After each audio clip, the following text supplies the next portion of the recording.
excellent connection, I'm being told. Don't worry, I can never just start and say, hey. Oh, but I am now, hey. Um, cool. I'm up. We're up and running again. I was meant, well, I was kind of hoping to stream yesterday or the day before, but I'm doing it now.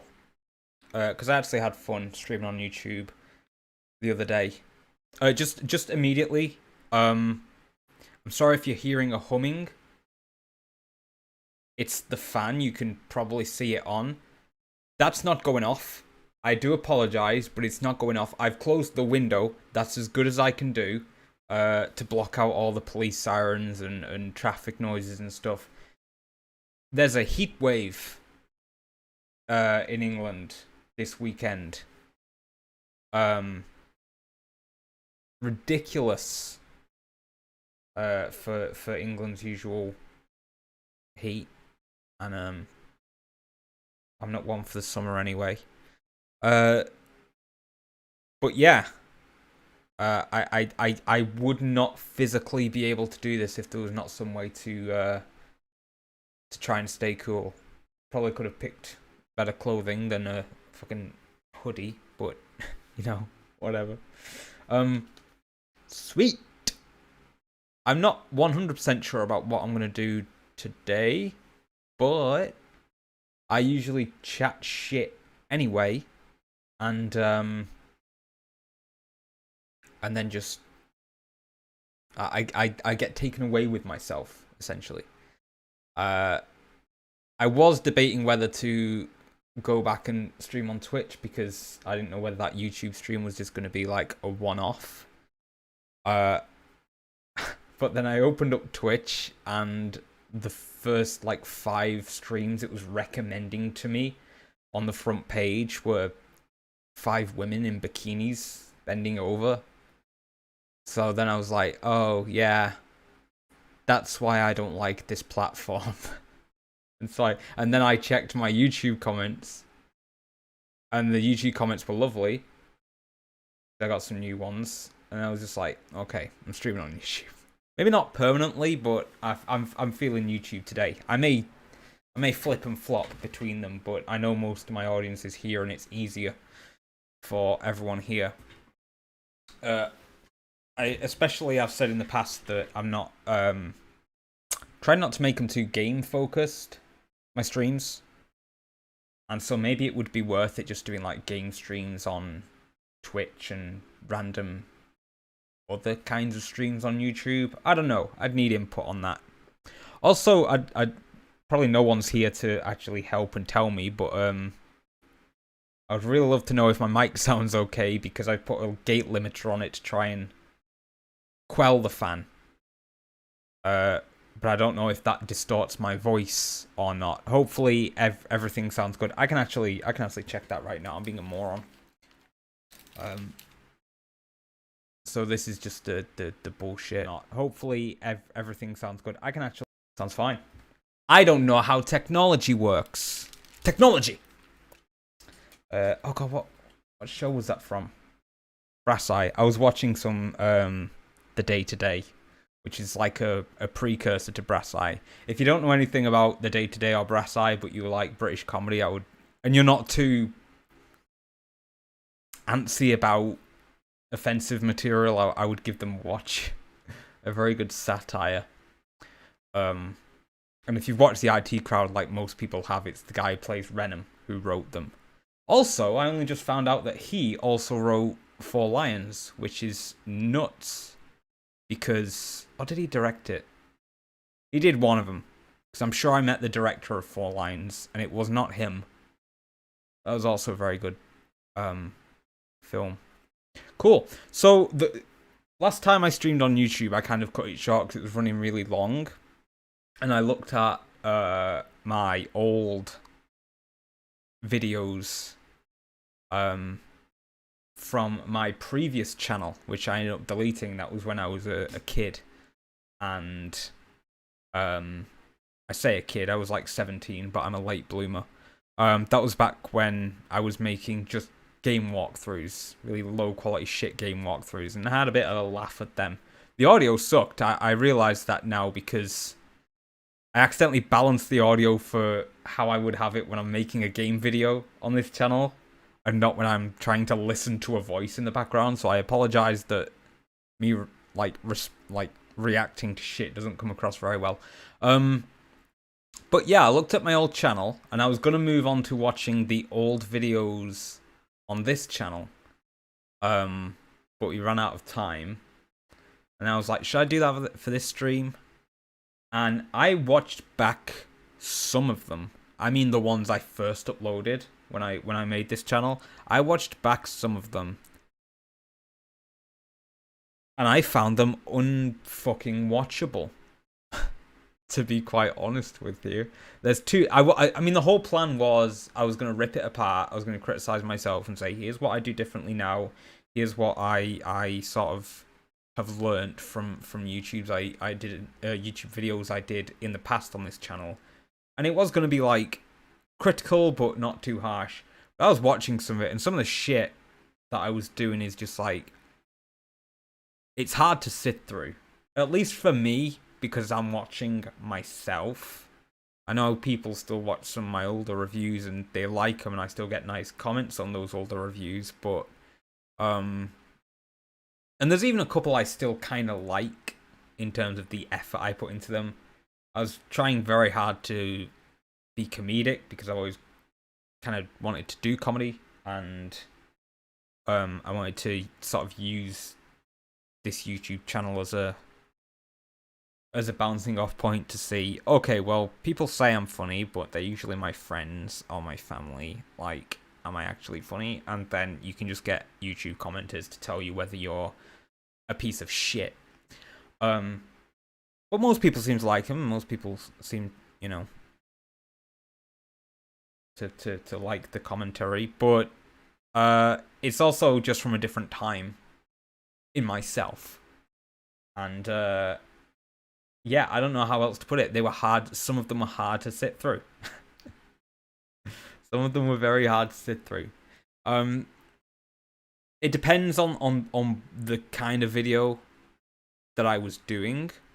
I'm gonna go to my YouTube studio right now. Oh, by the way, I didn't even say another reason I decided to stream on YouTube again is for the influx of new people. I went from 500 to 600 subscribers in the space of 2 days, which is terrifying because I wasn't expecting it. So I'm now like, oh god, I have to make a video for these new people because they're expecting it, because they all came from the Sunset Overdrive video, which took me ages, and now I've got this whole new weight of responsibility. It's not anyone's fault. It's because I'm terrified of success. But yeah, it's it's undue stress, so I had to do something. You're driving me bonkers, people. God damn. Okay, so let me go back to my first page. So I might not watch my old videos, but I would like to talk about them a little bit for anyone that's interested. You may not be, in which case this stream is moot. Anyway, also if you are familiar with my Twitch streams, you might realize that this one seems a lot less nice to look at than my Twitch streams, and that's because I took out the ring light that I usually have right here above my screen to actually try and film a video. And I'm still trying to work on that, and it didn't seem, it was difficult. So I'm keeping it out until I get it done, as I can't move in my room right now as punishment for being rusty. Right, so I think it's easier if I just zoom in and then zoom in. I want to get rid of this. How do I get rid of this? Maybe if I just move my face thing. That's wrong. I removed it from the... Oh no, there we go. That'll do. I mainly... There's no good place for this. There we go. I'll put it over there. What a shit show.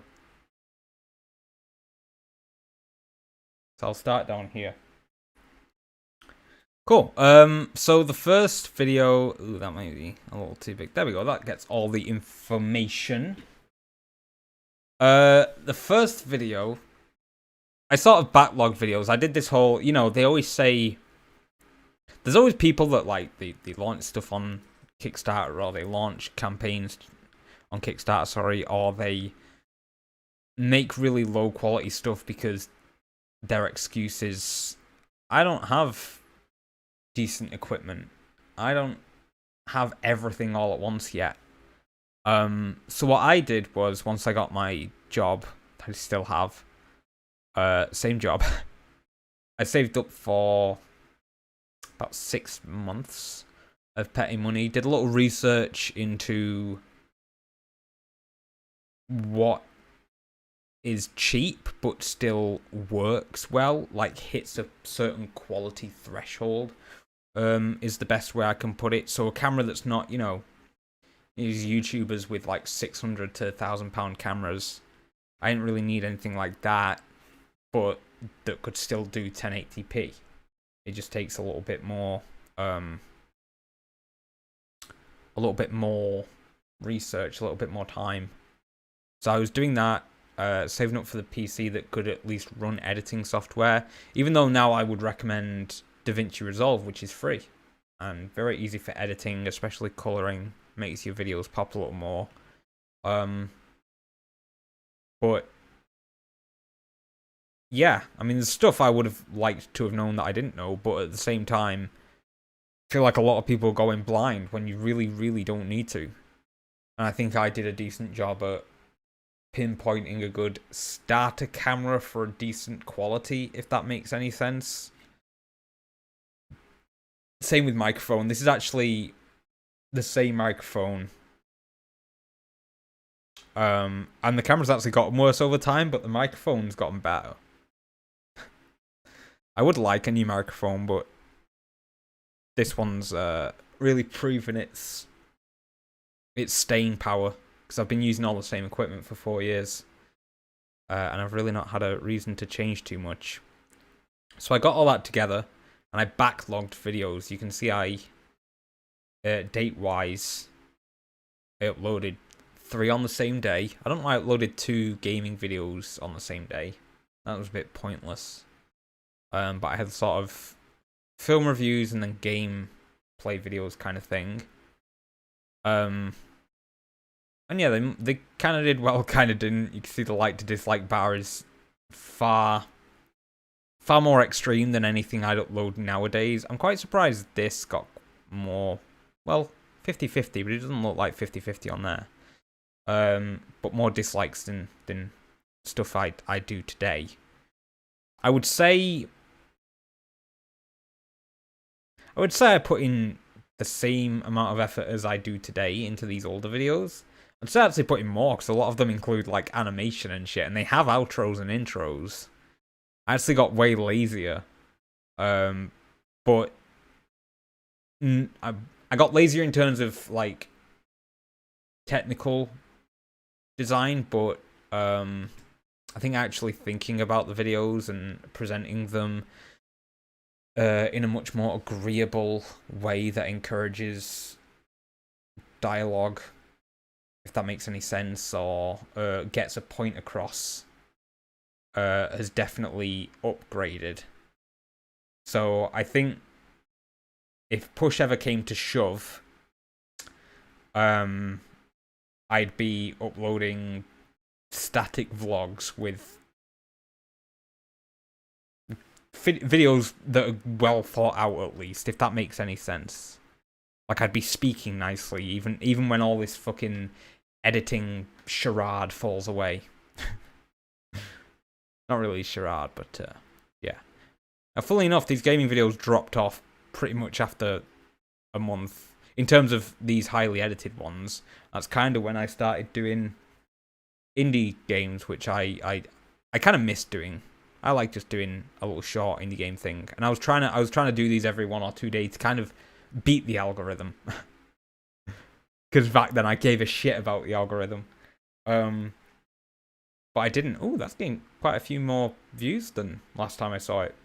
Crazy. This is like the one. These horrible history videos are like the one film review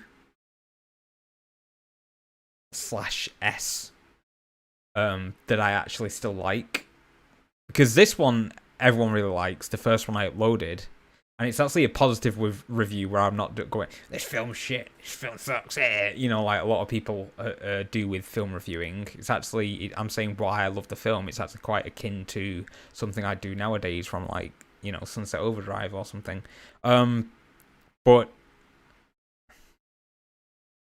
the style in terms of approachability, I still absolutely hate. Nowadays, when I make a video, I kind of just do it almost entirely organically. I don't know how it's going to turn out in the edit, and I just write whatever comes to mind. I don't really give a shit about whether or not it is too easy to understand, if that makes any sense, or if it fits into a genre on YouTube that is currently around. Whereas back then, I wouldn't say I was trying to just straight up copy anyone and like redo jokes, but I was very much influenced by the genre of whatever video I was making on YouTube.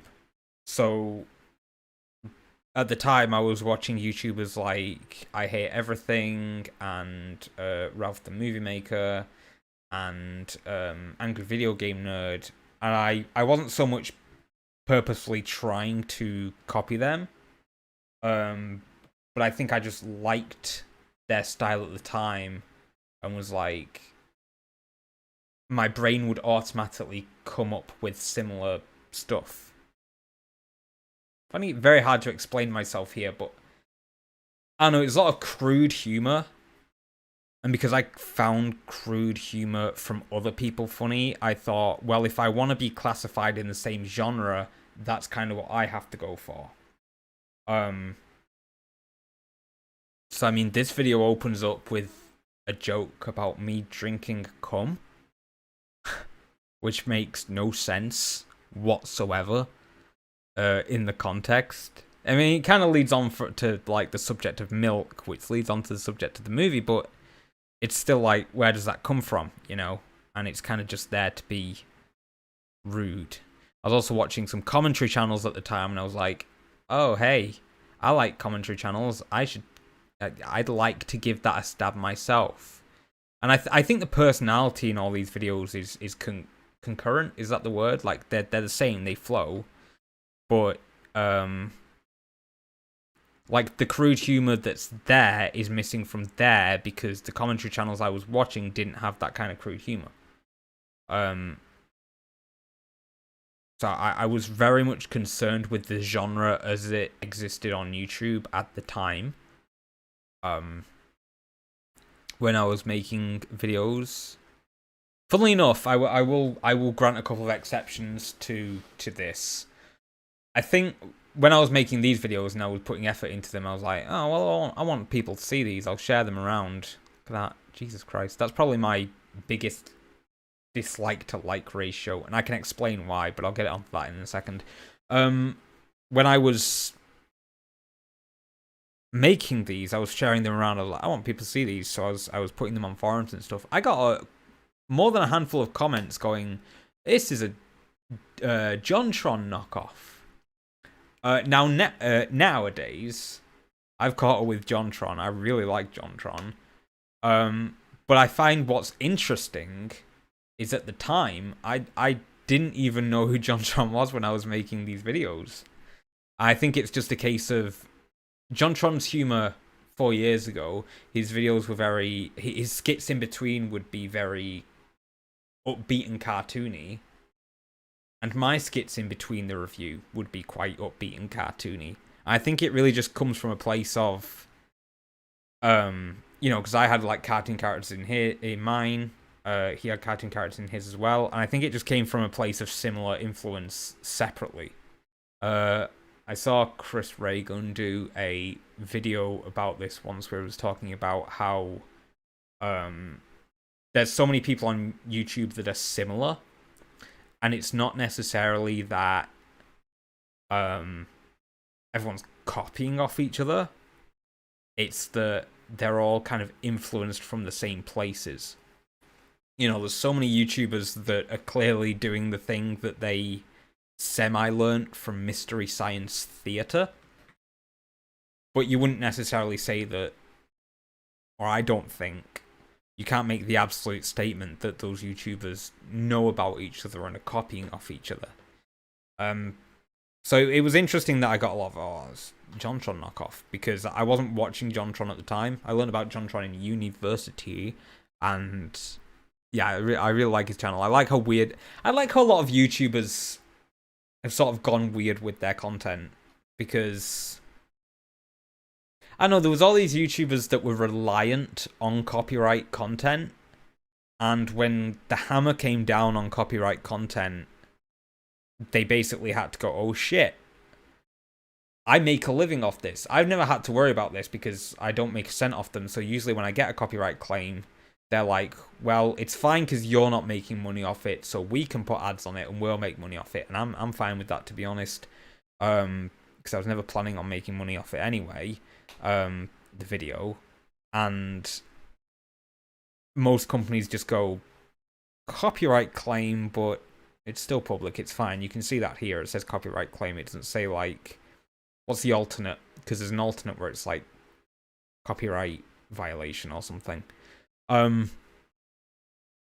But yeah, all these YouTubers that were reliant on copyright material, and then the hammer came down and they were making money and they did have ads, so they would be massively detrimented by continuing on with that style of video, so they had to get really, really creative with it.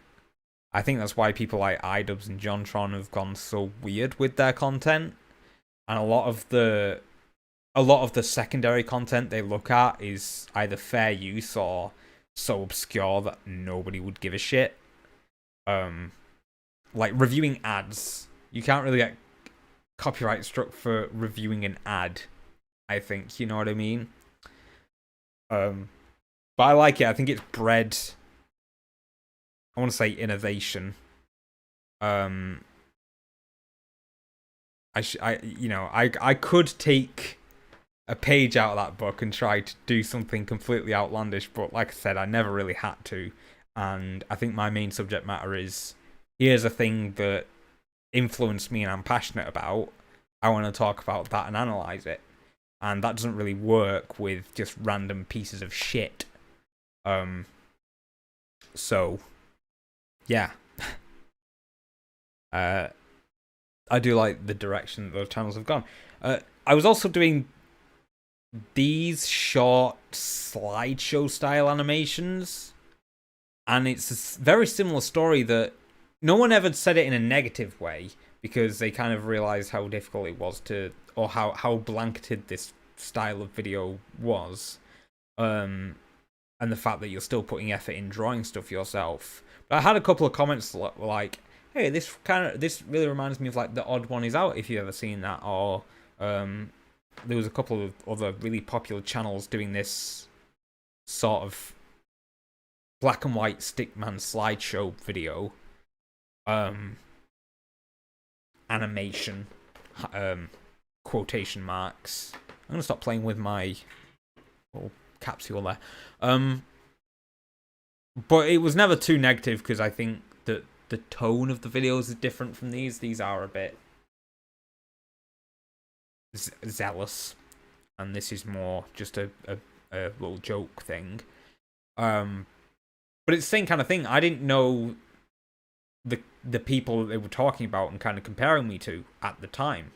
I didn't even know who Odd One Is Out was when I made this video. That being said, when I did make this video, it kind of already occurred to me, like, there are definitely people doing the same kind of thing. I was never like, oh, how come nobody's never attempted like a really basic sort of, you know, minimalist, simplistic stickman animation slideshow thing like this. It's a very, it's not a revolutionary concept, and I didn't think it was at the time. And I had a lot of fun making these. I wish could have carried on with them, but they just kind of don't fit the new direction of the I'm taking the channel. I've been trying to take the channel, and also I just don't have time to even draw still image slideshows anymore, unfortunately. But these are the ones where I look back at. There's a little series I did called I'm On It, and I like all of them. I don't regret doing these at all. Like I regret some of the live action shit I've done. So yeah, the Christopher's Christmas Mission is the one. I've privated it now. I couldn't sit through it. It was too. I put it on unlisted for a while, but after giving it another watch, I'm just like, nah, I don't. I can see why this has downvotes and people don't enjoy it. I will defend myself a little bit by saying a lot of the downvotes came from the fact that I think a lot of the commenters came from. Okay, so Christopher's Christmas Mission is a really like national staple of I think Sweden. And I think a lot of the downvotes came from people from Sweden seeing this video and being like, we love this, you don't know dick about it. And I shot myself in the foot with that because I only did like half research by researching that it was a Swedish tradition, but didn't really empathize enough to take into account the fact that people aren't gonna like if I just lambast the fuck out of it the whole way through. I actually... Sorry, I had something in my tooth. I actually wanted to private it a while ago, but I kept it unlisted because in my earlier reviews I was actually planning this big side story arc that was going to go over all of them, because at the time I was doing these every month and it was just going to go on and I didn't really see an end to them. I was like, I can happily stay in my dad's spare room and make these every month until they take off. But you know, after a few months my dad was like, okay, I'm moving out of here, you need to either move with me away somewhere or find a place for yourself. And I was like, okay, well, I'm 25, I don't just want to keep moving around with my dad because he's, you know, got his own family and his own shit going on. So that's why I kind of packed in making videos for a little bit, because I didn't have the means to do it when I was living alone for the first time. But I was planning this backward story arc where it was me and a sidekick, which was my younger self as a cartoon, which you can see in some of my old videos briefly. And I half asked it because he's full on in this one, but then... Well, he's in the Horrible Histories one as well, but then I think in the Minions one he just taps out because it's not a nostalgic video also. But I think I was also just at that point really running out of steam to do animation at all. It just took too long. So yeah, a lot of animation stuff didn't work out, and I'll get into that a little later. But the Christopher's Christmas Mission one was where it all started, and I didn't want to unlist it for that reason, in case some of the later videos kind of didn't make sense, like the Horrible Histories one. But I rarely get any views on some of these old videos now anyway, and I just don't think it fits the tone of the channel. I don't think it represents me well. I'm still kind of happy with some of the effort I put into it, but I'd like to keep this... I think tone matters more than me going, okay, well, I do have an uphold of quality I like putting in it, but at the same time, just because something's quality doesn't mean it's enjoyable or entertaining to the same degree. And yeah, I didn't think that fit in there. I think some of these are still more light-hearted and fit the channel well. Obviously, quite a few people still like the Horrible Histories one. I still like the Horrible Histories ones. I don't like this one, but a lot of people still seem to, so that's why I've not privated it. I think when I don't like a video, and the audience obviously doesn't like a video, is when I go, okay, we can clearly put this to bed. This isn't for anyone. Because that's like why is it online then even anyway if it's for no one? And then went the wrong way. God, I don't mind the new studio too much, but sometimes it's just annoying. There's a lot of these gaming videos I wish had picked up more traction, and it's not because I'm like, oh, I just want more views for my simple gaming videos. It's because the games are really, really good, and they deserve viewership. The Raccoon Who Lost Their Shape is a really good game. It's really simple. There's almost no gameplay to it. It's almost like a visual novel, actually, but it's a visual novel worth experiencing.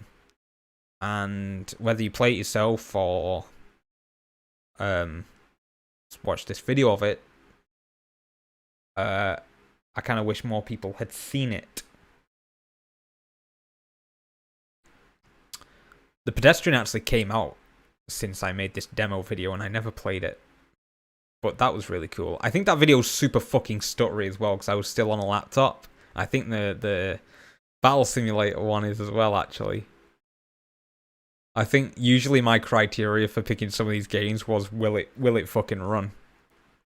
But yeah, a lot of these are really good, and they left a huge impression on me. Feather left a huge impression on me. World at Peace left an impression on me to the point where every time there was an update by the creator, I was like, oh, he's got a new game out. That's a trilogy worth experiencing. I think I played this one. I didn't stream the second one or record the second one, and I streamed the third one on Twitch. But very good. Oh, look at this thumbnail. Oh my, not that one. Okay, well that's not working. Fuck it, you can see it. What is happening?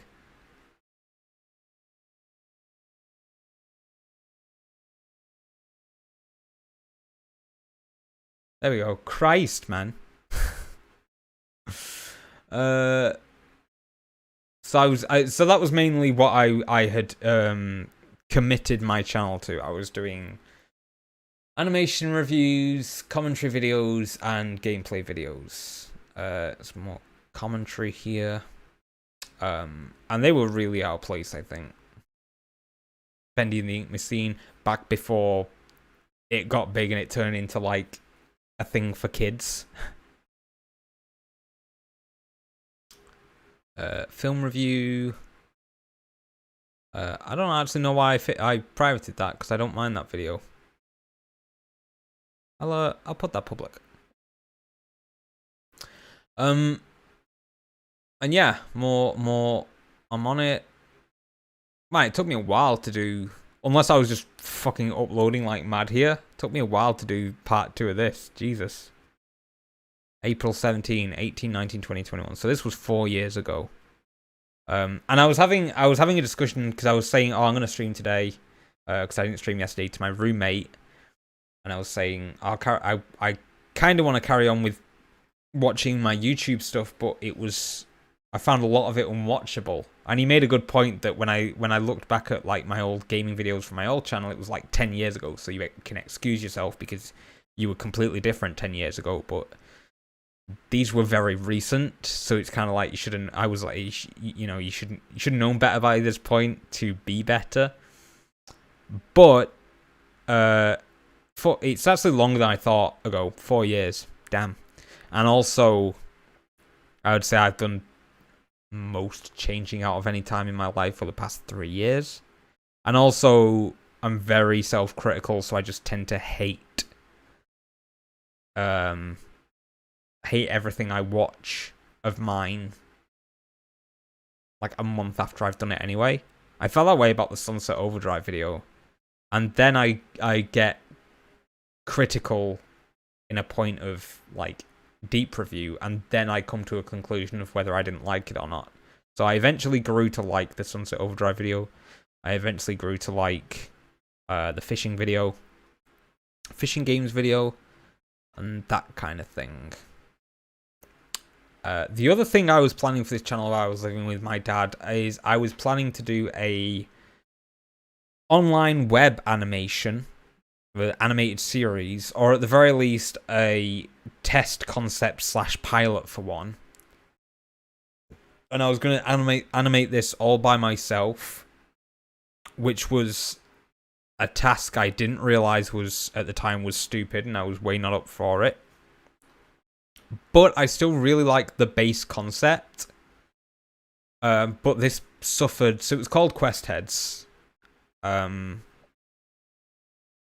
it was an animation that sort of jumped off historical characters in an amalgamation setting that had these fictional characters to tie them all together. And it was quite heavily inspired by a show I was going to do a review for, actually, called King Arthur's Disasters. But it was going to be a more adult version, and it was going to have a more consistent running storyline kind of thing. And King Arthur's Disasters is obviously King Arthur and Merlin and Guinevere and stuff. My show was a fictional prince and his bard journeying off to find either fictional historical characters like fairy tale characters like Rapunzel and mythical creatures and that kind of stuff, and also some historical characters,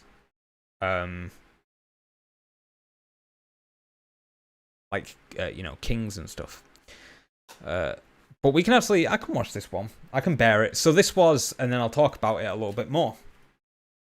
I was working on the animation at the time, the pilot. This was a segment halfway through the pilot. It's just a test of one of the jokes. And this will sort of kind of solidify what I meant about my version of humor back then. And back then I wasn't even really going for it. I'll talk more about what I mean by that. But this got far. I paid voice actors. I got lines and everything. And I had some decent set pieces drawn. I had some actual animations done. I will say before I go into it, the backgrounds are terrible, and I always kind of knew they'd be placeholders. I suppose this is better quality. So the backgrounds are trash. But the characters are final concept. And I'll talk a bit more about my animation style. I am not a good animator. I do it purely out of the fact that what's the word?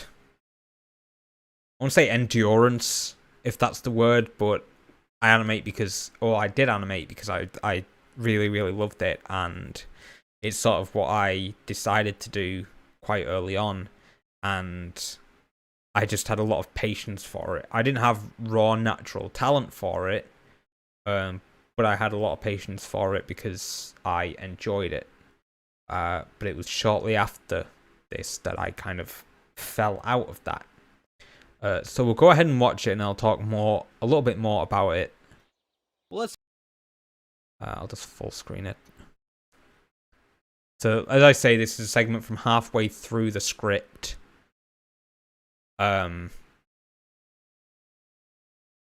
So that it's not like the opening or anything, or a teaser. Well, let's head back to town, see if there's anything more manageable on the notice board. Maybe there's a griffin stuck up a tree or something. Good idea. I'm desperate for a leak. Just go against a tree. Are you joking? Come on, there's no one around. No one's gonna see you. I'm not gonna go against a tree. I'm royalty, not a dog. Well, just make it quick. Or would you rather walk a couple of miles with chainmail rusting between your legs? Oh, alright, just keep a lookout. Like a fox. Yeah, you take that little rabbit out, boy. That's pretty much the teaser I put together. A lot of problems with it. I see now that I don't care for it. as a teaser. I think I'm good at planning things and then not executing them, if that makes any sense. But I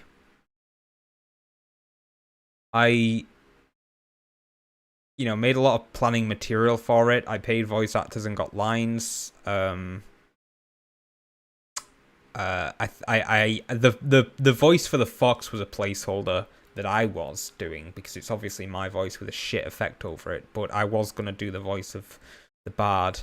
It was more of a proof of concept because it was never really good enough to be high quality thing. You can tell like the mics sound so different because one's me with my kind of mic and the other's the voice actor with his kind of mic in his own environment, and it's just two different environments. I even really like the logo actually for it, but I don't think anyone ever got the play on the name because at least in the north of England, Westhead is kind of an insult, like, oh, you're fucking Westhead, and Questhead was kind of a play on that. Kind of means you're, out of it a bit. You're like drugged up idiot, and drugged up idiocy is was the style of humor that I ended up going for.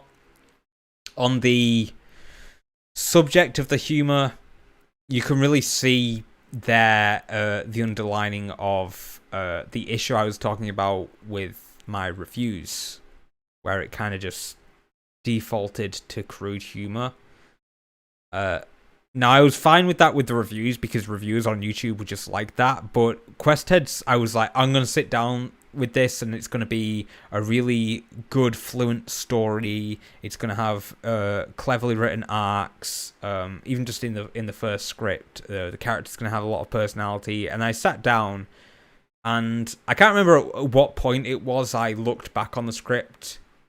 But I did at some point, and I was like, after I was no longer in production of it, I was like, fuck me, thank God this thing didn't come to fruition. It's just fart jokes. I think I could write something better now. It would take time, but I definitely could. And I think the characters are deserving of it. I still like the concept, as I say. I actually have, if I can go to Game Session on Project. Okay, I'm just gonna search Quest. I should find it pretty quickly, hopefully. It wasn't the only thing I animated for it. What I didn't take into account at the time is, yeah, you need bigger than a one laptop hard drive to animate an entire 25-minute animated pilot. So I was running out of space and the computer was having trouble running the bit that I had animated. Thank you, Jesus. So when I was trying to get hold of some YouTubers for voice acting, I made packages for them all that contained what the hell? It contained sort of a segment of the script and character designs like this, and full cast.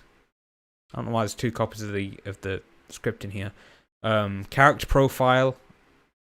Oh, it's different formats. Okay, a whole character profile. This one's unfinished because this is the one I never sent through.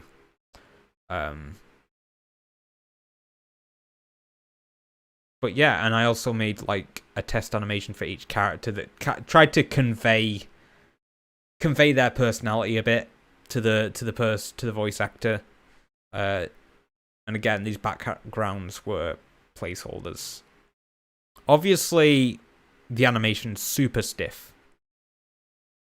Like I said, I'm not a very good animator. There are certain parts I like about the animation. I think the worst part is parts where you can see I get lazy, which you're going to see right here when it comes up. There. I didn't know how to make a character turn.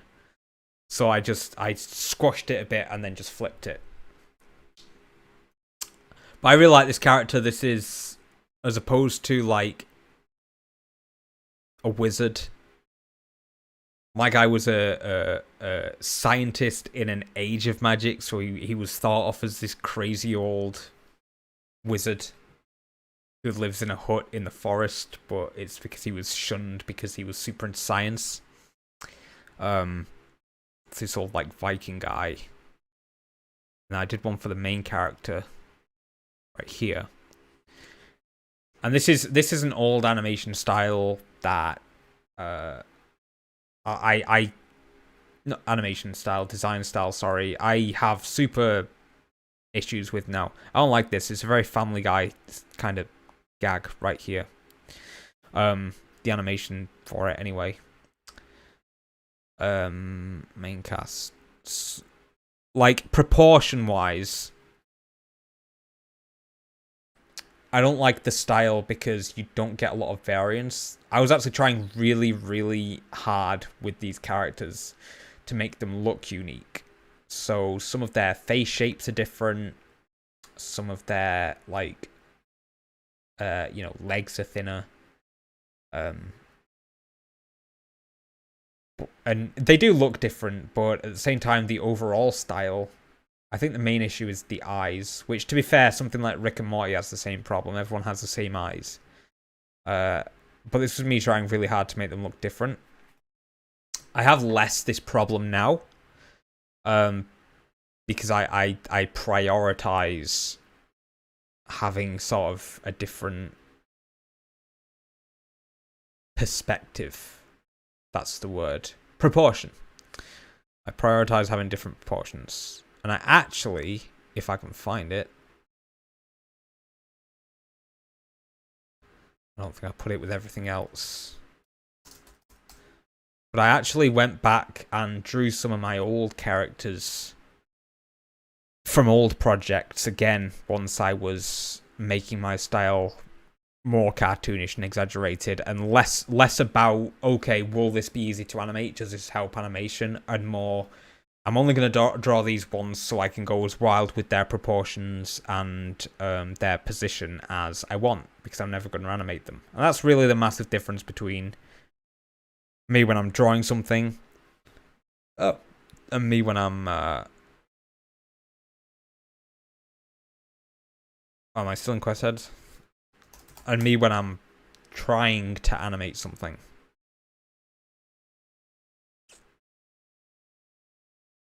Oh good, I'm picking up a bunch of fucking... I don't know if I'm going to be able to find it. But I redrew the character, essentially. I don't think he's in here. It might be on the desktop, but fuck it. It's very different. Let me just put it like that. Especially the eyes. Because I never liked the way I drew eyes. They were very webcomic-y. And I did get some criticism from stranger comments about that style. About how it's very generic. And I was kind of working on that, trying to make it more explosive and weird and twisted. And I don't draw much anymore, but when I do, it's that kind of thing. I might actually have an example.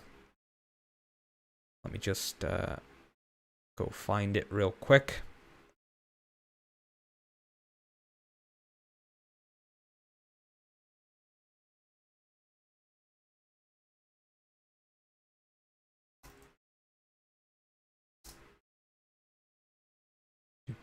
Yes. Leave me alone.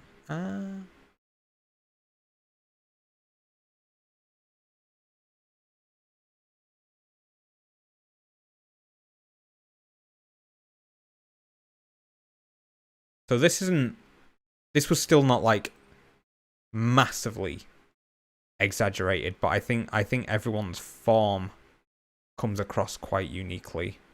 Let me just back out of here.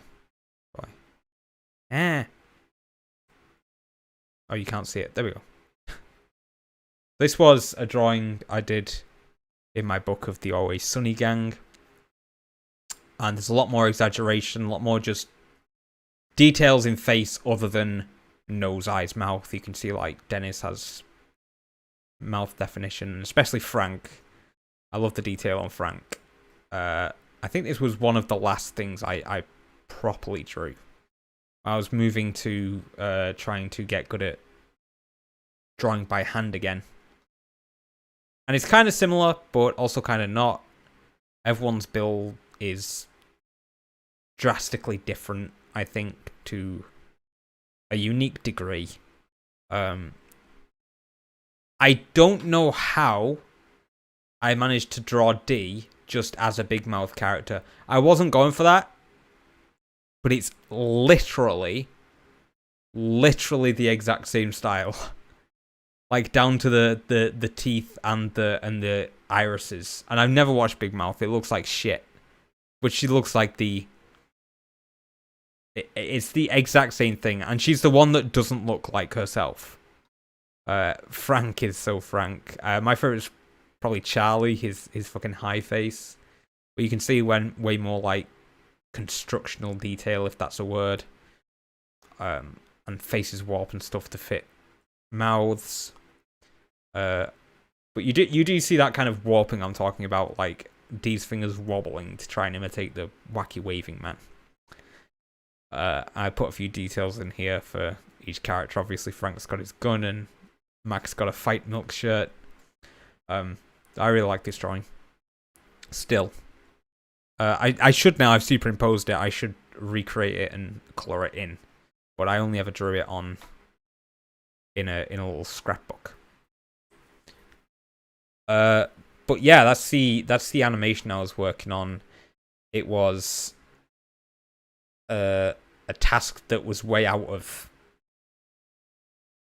my ability. And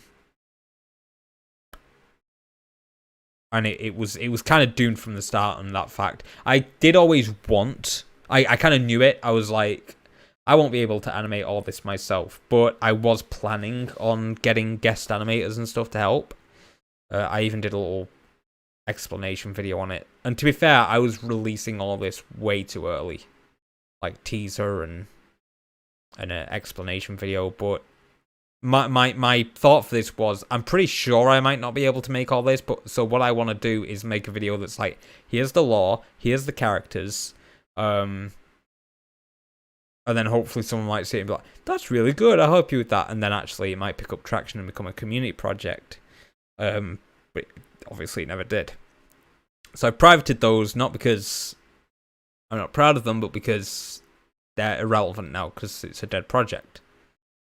One of the videos that I'm super proud of, but nobody really saw, but is also quite surprising for me to be super proud of, is this one. It's called Non-Condescending Lessons for Kids. A fucking face. That fucking room. And the reason I'm proud of it is, this is going to sound like a really weird reason to be proud of a video. It's completely copyright free. There is not a single piece of copyright material in this. The music is just jingles that I put together on a keyboard. I can't play keyboard. I just like made jingles up and layered them. But there's lots of art in it that I drew. It's weird. There's a lot of stuff that doesn't make sense. But sort of the premise behind it was, I absolutely hate when parents try to teach stuff to kids in a way like they're idiots who can't understand it. I understand that kids lose focus very easily and they want to, like, they'll only really engage with something if it's fun. I only ever uploaded this in standard definition. What the fuck? Weird. So as I decided to do a video where I'm like, I'm teaching the alphabet, here's A through Z, but I'm just talking like a regular person, like this. And some of the jokes are very on the verge of, is this for adults, is this for kids? But there's also no swearing or anything in it. So I was really conforming to the algorithm with this one. There was no copyright material. There was no bad language. And I kind of wish it had picked up a little more traction, because it's also the one video where it's the same length as like one of my film reviews, but I had to learn the entire script because it's all on camera. The film reviews I did were actually fairly easy as far as live endurance, I guess, went, because there'd usually be like 6 to 10 skits in between me voiceover explaining the film and making jokes over the film. And those skits took like an hour to 2 hours to film with an intro and an outro. I could get them done on one camera battery, essentially. Whereas with this, I had to sit and learn a 25-minute script. And this is the video that made me buy extra camera batteries. And usually also, with the other videos, I wouldn't really need to learn the script. I'd just write it and then have it next to me and then try to say it. If I fucked up, I'd remind myself, try to say it. If I fuck up, I remind myself. Whereas with this, I spent a couple of days like trying to go over it in my head. And I've never done that before. And I've always sort of had an interest in trying acting, so it was interesting for me to attempt that skill, because I've never gone for acting or anything, but I wanted to try and see if I could actually learn a 25-minute script, and say it all. And even actors who do like a TV show that's like 25 minutes long don't really need the whole script, they just need their parts. I still don't massively like the presentation of it. Is a bit cringe. So here's if it's weird that what you're seeing in terms of production design right here. I wore what I considered the stupidest clothes I had, which were essentially a winter hat and a scarf. I didn't own a costume, but I was like, hey, I think I said this in the video, I'm gonna dress silly because people on TV always dress silly to get kids' attentions. Look at who's that fucking guy with the red nose? Mr. Pebble. Or Mr. Pebble? Mr. Happy? I don't know, Mr. something. They always dress wacky. Like people like Balamori are all colourful to get a kid's attention. And look, here's a bunch of toys. Aren't these catching your attention? So it's kind of a semi-sarcastic, look, I've put things on screen and I've made myself look in a way that will keep your attention. Alphabet is A. It's at this point. So I'll give you sort of a taste of the humour. I don't know. I don't remember what half these jokes are.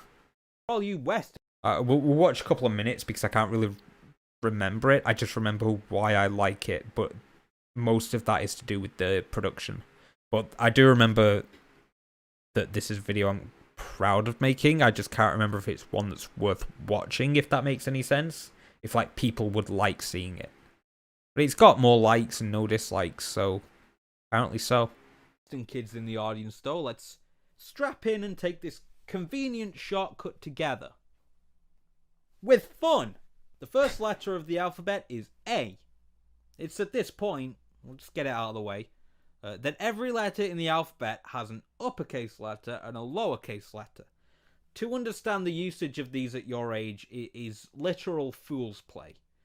It's ludicrous that parents would expect a toddler to understand names and grammar structure at this point. Yeah, again, a toddler still wouldn't understand literal nice fool's play or it's ludicrous, and that was kind of part of the joke. Two sounds, a long sound and a short sound.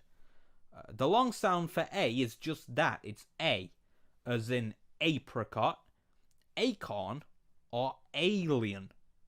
The short sound for the letter A is A, as in adventure, anthrax, or apple. The second letter of the alphabet is B. Yeah, so like, which is the long. It's like, wait a minute, that humour's not B. for is the kids, short but sound. I didn't swear or First do letter of toilet the humor, but alphabet it's is like C. And anthrax. the short sound, I shan't repeat these a million times, by the way, like most people.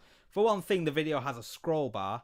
If you want to rehear anything, you can just rewind it at any time. Secondly, it's not that hard. It's the most basic lesson. One and done. Get your mummy to, pause the video for you, if you're so inclined. So the long sound is C, which doesn't even sound like this letter, okay? It sounds like another letter that we'll learn later on called S. And its short sound is K, which is also the short sound for another letter called K, which again we'll learn later on. Don't get too fond of the English language, kids. It's all messed up. Its rules are all over the place. I know it's sometimes fun to break the rules, but here it's just annoying. The fourth letter in the alphabet is D. This will mean nothing to you if you haven't done numbers yet. If you would like me to teach you numbers after I've done the alphabet, give this video a big old thumbs up. Now, I don't mean a thumbs up in real life. I mean like a digital thumbs up, by clicking the thumbs up button below this video. This kind of digital reality back and forth will become second nature to you. As you grow up around this stuff, it just becomes ingrained. Like knowing which button on a download page is the real download button, and which of all the others are just ads disguised as download buttons. You'll just know. See, old people seem to have a problem with that. They can't see the subtle differences between a real button and a fake button. They don't get it. They're not cool like you and me. The next letter in the Pointed alphabet to myself is E, when I said you. and the short sound for E is E. E is a vowel. So the A bits is I also like a in vowel. it, A vowel, I would say is the a whole thing letter is essentially that you one joke mostly make with your mouth spread over open. 24 minutes. And there are 5 But of there's them in like the alphabet. The individual Which means that jokes 21 letters in the inside alphabet are are not vowels. okay. A bit uneven. The rest of the letters are consonants. Consonants you make mostly with your mouth closed, like B, K, and D. After E comes F. It's good to associate each letter in the alphabet with a word that begins with that letter, as the first letter in a word is often the strongest, and so it helps you remember it more. I guess the most obvious one for F would be frog. The short sound for F is F, which is what you say when you say the word frog. You see? You'd really only ever use long sounds for a letter to denote them within the alphabet or separately. What's next? The next letter is G. Okay. The short So you get the point, as I say. It's kind of like one joke. But yeah, I did have to learn the whole. Oh Jesus Christ! I remember this bit. comes J, or J. J stands for jumper. Now, if you're in England, a jumper is an item of clothing that keeps you warm. But if you're in America, it's someone who's attempting something not very nice. So find a different word. Like journalism. I know how you kids like imaginary things, so that's a good one to use. The next letter is K. It's like the annotations and stuff. Like I drew all those, and I'm quite proud of those. Even though they're not massively. What the fuck? They're not massively intricate. But yeah, I'm still kind of like proud of the video, and I was going to make more in this style if other people liked it enough. But it was actually kind of more effort than some of the film reviews I was doing for that reason, that I had to learn a script offhand and that kind of thing. Let's move on. Yeah, and then I did the Minions review, which before the Sunset Overdrive video took off recently was always the most popular one, sorry. And it's still quite contentious. There's a lot I don't like in it, but none of it's kind of what people have commented about. It's more personal behavior and repertoire as opposed to approach. Because a lot of people got I say a lot of people. It was a handful. A lot of people were on my side more than anything, but a good handful of people did not like my approach to how much I targeted and lambasted the creators as opposed to just the film. However, half the video, or half these two videos, is explaining why the creators are part of the problem, and that I don't always go after the creators of a thing, but I think if the creators of a thing have very clearly bad ethics and it shows through in the thing that they've made, and they don't approach a thing with very nice morals, then I am happy to criticize the person as well as what they've made. You know, there's directors who make films sometimes, and you're like, oh, that wasn't as good as their other films. It was actually quite shit, but they've made other good films, and I'm not gonna criticize them. And that's going after the fact that this is a one singular instance. But you know, if a total asshole makes a defense film about an asshole thing, then I'm gonna go after the asshole, because clearly an asshole, and who else would make a thing? And I stand by the fact that, you know, despite all these years, and I'm like, oh, I didn't like how I used to think this, I didn't like how I used to act like that, I stand by my approach to criticism of the creator in this situation. I don't think a creator is exempt from being criticized as well as the thing they've created, or alongside the thing they've created, or even separately of it. And those two things are, you know, mix and matchable. It's like when you hear about an actor that does a really horrific thing, but they're still in a good movie. You can still like the movie, but call the actor an asshole. Because believe it or not, the people behind a thing, whether the thing is good or bad, could have bad intentions either behind the thing or not behind the thing. And it might come through or not come through in the thing. So that's when my last video was one of my I'm On It videos, which is actually, again, one of my favourite videos. I think this is the one that I put in my watch these best videos playlist. And this is probably my favourite episode of I'm On It. I think I only did 4 or 5. Might be 5.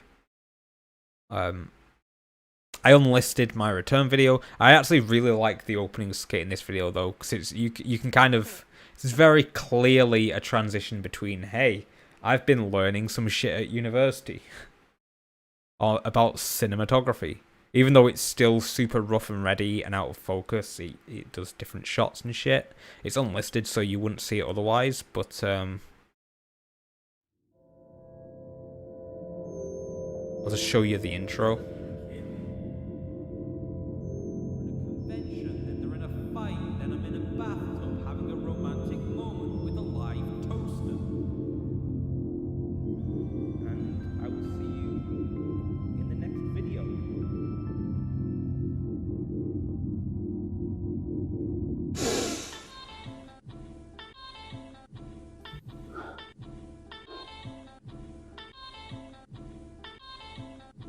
That was a really great flat.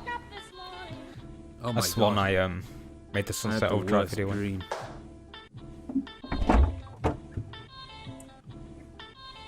Dreamt I was making. I don't even like Iron Brew. It was just the first can I grabbed video genre at the shop. Tiny spare room. And it was color graded like shit. Lambasting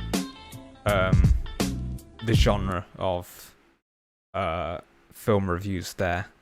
I'm being a bit poncy when I'm like, it was color graded like shit, because I hadn't actually color graded anything at that point, like professionally. And it still looks like shit, so fuck you. Fuck you, me. But like, there's the instant split, and I'm instantly, the first thing this is so indicative of like my approach. The first thing I do when I come back is go, oh man, I used to make some shit videos. What am I gonna make now? It's like the first sentence.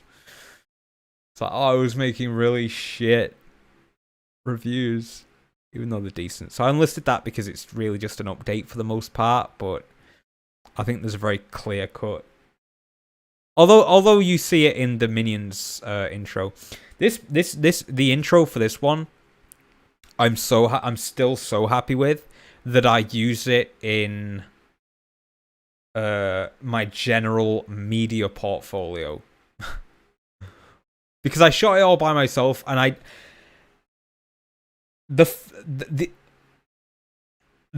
focus on the camera in the intro for this video, I have never been able to get again with that camera.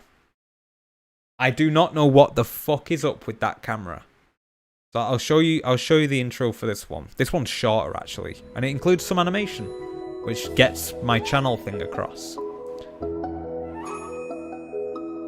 And it's the first time I'm out of my room in that location. For anyone wondering, my teeth are in better condition since these days. I can't get that focus level back. See, that's still a little bit out of focus, but when it's a close-up on the eyes, my camera's so persnickety about it. I think it's the lighting, which is really just natural lighting for the window. I love these shots.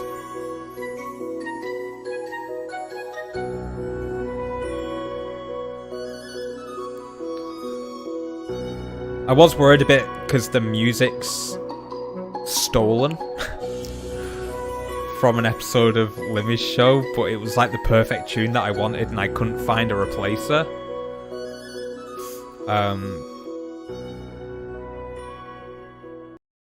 But yeah, there's the intro for that. That's like still one of my favorite things that I've filmed and put together. I think the reason this video took off is because it was relatively relevant, because other Minions videos or Illumination reviews had come out by reviewers that I were watching at the same time. I think I mentioned in part 2 of this that I Hate Everything was uploading his Minions review or something recently, and then something like that. I'm kind of annoyed that I went, hey, look, I'm back and I'm making videos again, and then I didn't really proceed to make anything relevant or cinematically interesting. Because when I did that, I was like, okay, if I ever get a chance to come back to YouTube, that's the shit I'm doing. Intros like that. And I just kind of really didn't. The ASMR one's a little bit like that, but it's still kind of just one shot. And I was just in sort of, not a rut, but I was like, okay, well, I'm able to make videos again, but I don't like the videos I used to make in terms of my approach to them, because I was doing them for the generic reasons, and I don't really know what else I want to make videos about apart from film, so what do I do now? And then it just led to a bunch of random shit, like my ASMR video, which, again, a few people didn't like, but at least it's natural. And I try to edit it in an actual interesting way. It's not just like a boring reaction video, and I think it focuses on me and not the videos of ASMR, so I think that's important. And then the same thing kind of happened that always happens lately, where I'll make one decent video and then I'll want to keep the train going, but my personal situation and my mental situation will basically plummet, and I'll get really pensive, and it will be less about, hey, let's make a really quality piece of media entertainment, and more about, I just want an outlet to be real and just talk to somebody, because I don't talk to people otherwise. And that led to me doing these unboxed memories videos, where I look at old toys, projects. It was an interesting experiment for me because it was never supposed to be a series. I just really enjoyed doing it and had a lot to work with. So I think there's 5 of these. And I actually filmed a 6th, which was in it. I was like, this is the end. This is the last nostalgic thing that I own about myself that I can show off to you. But I remember I got drunk when I filmed it. And because it was kind of a first time look, or at least I've not gone through this in ages. I've not gone through this, in like 10 plus years. I think the first time reaction or first time thoughts were the big part of it, and you see that in these videos, I think. But because I was drunk, I did that, and then I went on this weird, really depressing, emotional tirade for literally about 40 minutes. And then when I was sobered up a couple of days later, I took it into the editing software, and it was just completely unworkable. I could not cut shit out because it was just me going. It was just a string of emotion coming out, and then I was like, I can't work with this. I can't make this into a video, and it was a first time reaction kind of thing. So to what I'm looking at, so there's not really anything else I can do with it. But this again is a video that didn't get much views, and I kind of get why, because it's very personal. But I think the people that did watch it really, really liked it, and I think it's more about the tone of it, and I like the subjective nostalgia, even though it's sort of hit and miss, because half of the effort is done from the idea that the person that you're going, look at this old nostalgic thing too, experienced it as a piece of nostalgia as well. So if I look at like an old game and I'm talking about it, it loses half of its meaning if the person who's listening didn't have that game as well. And that's like even a broad example, because with things like games and movies, there's very few where it's like only a handful of people would have seen it anyway, whereas the things I talk about in this video are super niche. Like these Grim Adventures of Billy and Maddie models I got from winning a Cartoon Network contest, and it's like, does anyone remember the contest? The odds are against it. It was also super hard to get this angle, and it looks kind of sexual because it looks like I'm about to fucking blow someone. But I got it so I could get the floor space. So I could just lay everything out on the floor. So I got the models here. I got my old Game Boy Advanced. Oh, the Fable 3 cards, which I showed off in my last stream. I really do not evolve, do I? The hell was that? And I think I spent a long time talking about these old sort of Warcraft style playing cards, or Warhammer style playing cards, sorry. But I still like this video. Oh, fuck you. So you see this book right here? I don't know if my camera's covering it in the thingy. There's a book right here, right? It's Limmy's autobiography. So I recorded this in June 2019. It's now July 2021. What the fuck is it? Oh, I put it back in my bag. I've been putting it in my bag to read it for like 2 fucking years, and I still haven't read it. Not like all the way through. I've read parts, but why is it taking me 2 fucking years to read this book? I didn't know it was that long since it came out. I thought it came out in like early 2020 or some shit. That's annoying. Man, these other books came out really early then. Weird. But yeah, I like these videos. I'm not going to go through all of them. Oh, I accidentally just closed YouTube Studio. Oh my god, you guys. Gavinside's streaming. Oh my god, let's watch it. Oh my god. So go back to my content. There we go.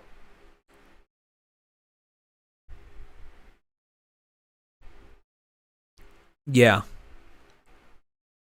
And then that I would consider pretty much anything past this video to be recent, even though this was 2 years ago. Because I think this is sort of the style and the level of quality and the style of shooting that I've been going for when I make videos ever. But it's also, I kind of have to say that because I only upload a few decent times a year, so I don't really have to nostalgically go over the Sunset Overdrive video. Christ, it's about to hit 20,000, for Christ's sake. So the reason I've been talking a lot about the Sunset Overdrive video is because it's picked up traction lately. Last week, it was on 8,000. It's now on 19,000, so that's a little crazy to me. And so there's a lot of new subs that might not know that I came from making all these old weird fucking film reviews and attempts at animation and that kind of thing. So September 2020, this was like the last proper video I made, Turkey Twizzlers ones. October, November, December, January, February, March, April, May, June, July. Okay, so it's been 10 months. It's been nearly a year since I did a proper one. In April, it might have been March actually. In March, I was like, oh, hell yeah. What I'm going to do, because uni's ending and I'm going to have this like 4 or 5 months gap to myself. What I'm going to do is just blitz YouTube to the best degree I can. I'm just going to go all out on it. And I bought a new camera. I was going to buy a new microphone, but this one's still holding up pretty well. I bought a new light. I was planning to buy a bunch of production design stuff for the shots. I even bought some costuming. And then uni did end, and I had this huge existential crisis and mental break. So, and when you're in a position like that, months drag. So, sorry, they don't drag, they fly by. So, like, 2 months feels like a week or two. And so it just kind of escaped me. May. I don't remember May. But I kind of remember June. And you can tell that because my last upload was March. So you can tell April's where it all kind of shit the bed. I think I streamed around that time though. On Twitch a couple of times. I think I only dropped off streaming for about 2 months, maybe. But yeah, I unlisted and privated a couple of the latest videos. These were updates, so they don't need to be there. I unlist updates eventually because they become irrelevant. This makes sense. Whereas this one, oh, this is also an update.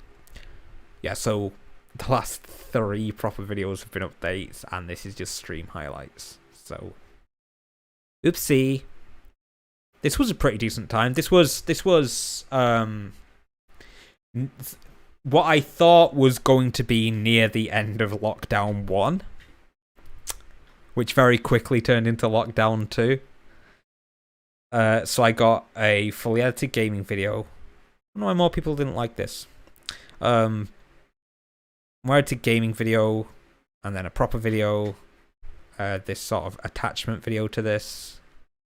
And people really seem to like this format. I really liked it too. Just off-the-cuff film reviews.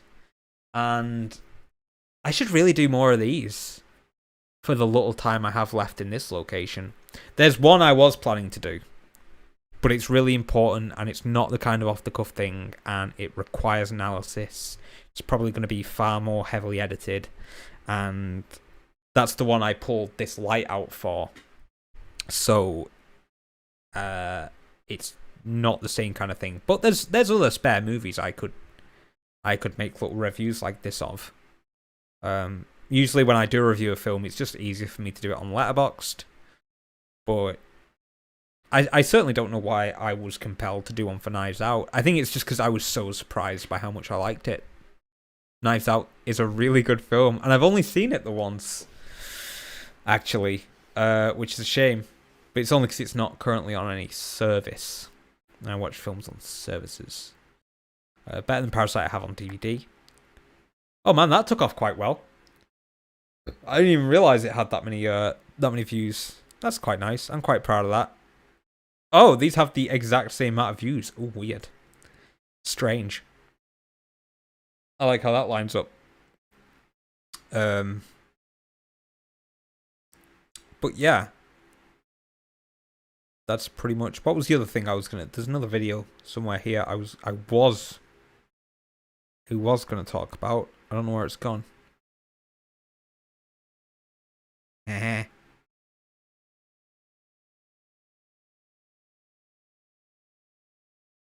So this gameplay video, this might come as a surprise to anyone who's seen videos like the Sunset Overdrive video or the Turkey Twizzlers video, and they're all highly edited, and the writing took me a while, and I did all my research, and they have something to say, and that's all great, and that's all fine. But if you asked me, hey, what's your favorite video of yours on this channel?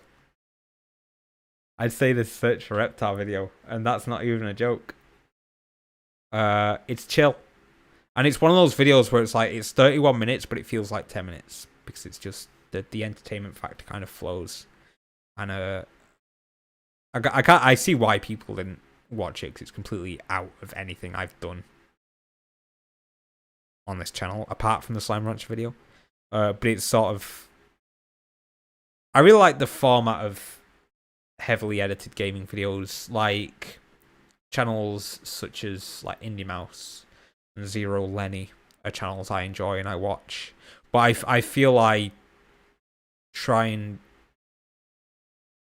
This is at a point where I'm not just going, oh, what do these channels do in this genre? Like I said, I fell out of that whole, how do you make this style of video, and just did the video that I wanted to do that happened to turn out that way. If that makes sense. Yeah. So that's the old videos on this channel. Thank you for coming with me on this journey. I did have a little recent spur of indie games again, which I very much enjoyed. And actually, I learned of Magicka because the creator contacted me, which was very nice. And I was like, not about making a video. Actually, how did they find me? Oh no, I found them. I was like, they commented on Stardew Valley forum. I think it was Reddit. And I replied. And then we just got to chatting. And I was like, yeah, I'll give this a try. I have backed, I know Over Magicka is the only game. No, it's not. But it's the most... I rarely back games just because I don't have really the spare money. And Over Magicka is the most recent.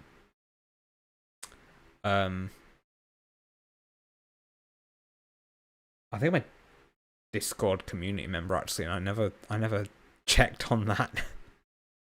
So I should probably do that.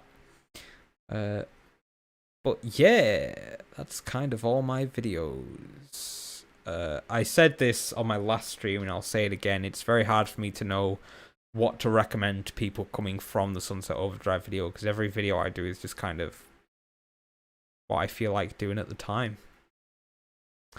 So what do I feel like doing in the future? Well, the next video I'm doing is kind of very much a halfway between the Turkey Twizzlers video and the Sunset Overdrive video. Actually, it's pretty much the Sunset Overdrive vibe. It just captures the nostalgia of why I love a thing for the nostalgic reason of the Turkey Twizzlers video. But it's a media review with an essence of heart and here's why I love a thing for a special reason. And that's going to be the next video, hopefully.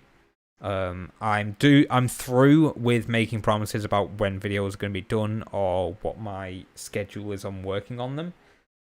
So I'm not even going to say, oh, it might be done here, it might be done there. I don't fucking know when it will be. Whenever I can be asked. I was working on the script yesterday, which is why I didn't stream yesterday, which is nice. Because usually when I don't stream, it's just because I come down with a bout of fatigue and go, I can't be fucked. Yeah.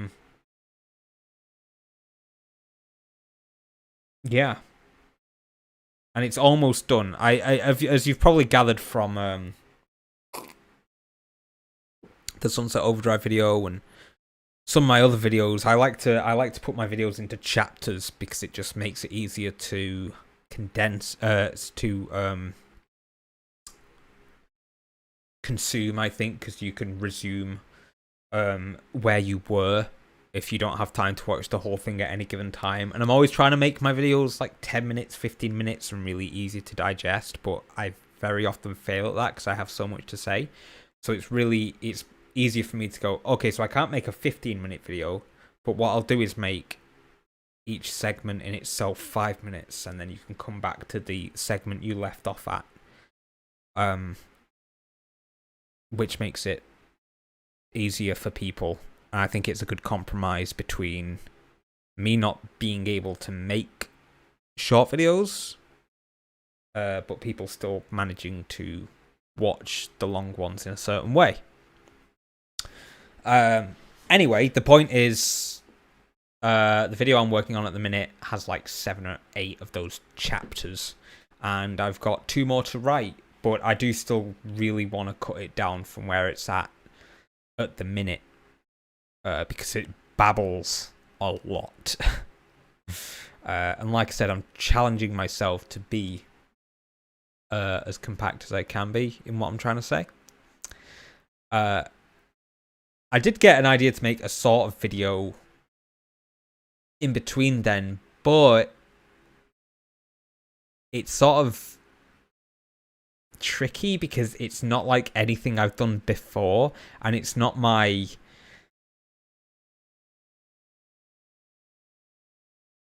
What's the word I'm trying to look for? God damn it. Like, obviously, back in the day, I was making commentary videos and film review videos and, like, little animated joke videos, but there was still some kind of synergy in that it was all entertainment. Whereas the video I was kind of planning to do was arts and crafts related, and it's an art and craft that I've never done before. And effectively, the sort of most prominent thing I've got out of the most recent lockdown is that I got super into watching people build like craft models of things, resin art builders, and I have a comment. I do apologize. Are you thinking of continuing a format style like your Sunset video and doing game reviews? I can't speak for anyone, but your humour keeps my attention, and if it applied to trendy games, it might work. Yes. They won't necessarily always be game reviews.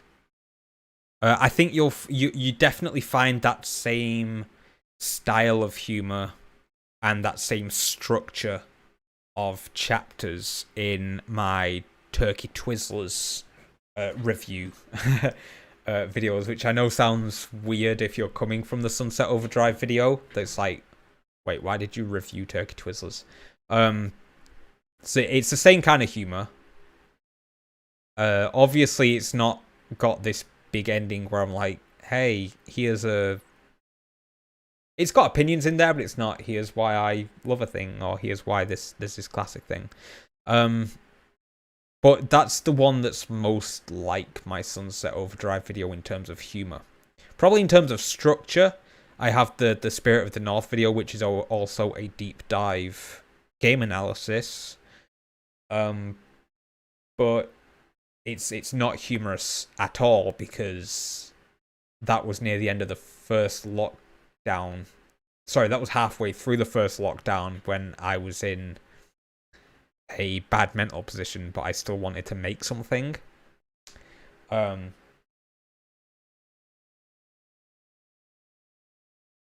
review on Turkey Twizzlers hit different. Ooh, how? That's interesting to hear. In terms of like the humor is different. I guess it's a lot more critical and cynical, whereas the humor in Sunset Overdrive is a lot more haha, yeah, like upbeat and positive. And I do get that the Sunset Overdrive video already has like a wild style anyway, whereas the Turkey Twizzlers video is like LA noir, noir kind of more settled video. It's always going to be like that in terms of it being dependent on what I'm reviewing, because what I'm reviewing is going to dictate the, I don't know how else to put this, but the cinematic tone.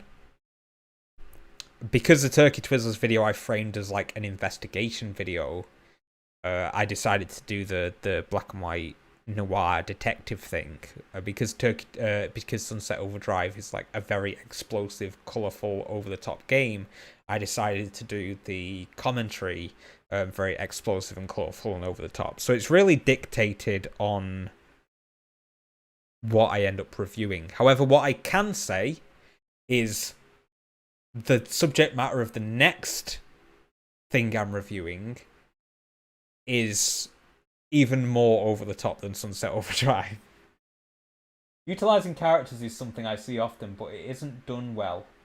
And it played out satisfyingly in the Turkey video. Oh. Cool.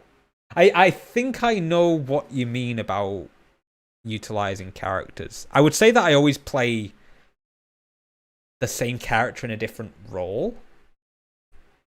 But because I'm not a good enough detective. I'm not a good enough actor or performer or creator or whatever you want to call it to create very distinct personality styles. But I know what you mean in terms of I was doing the whole detective thing.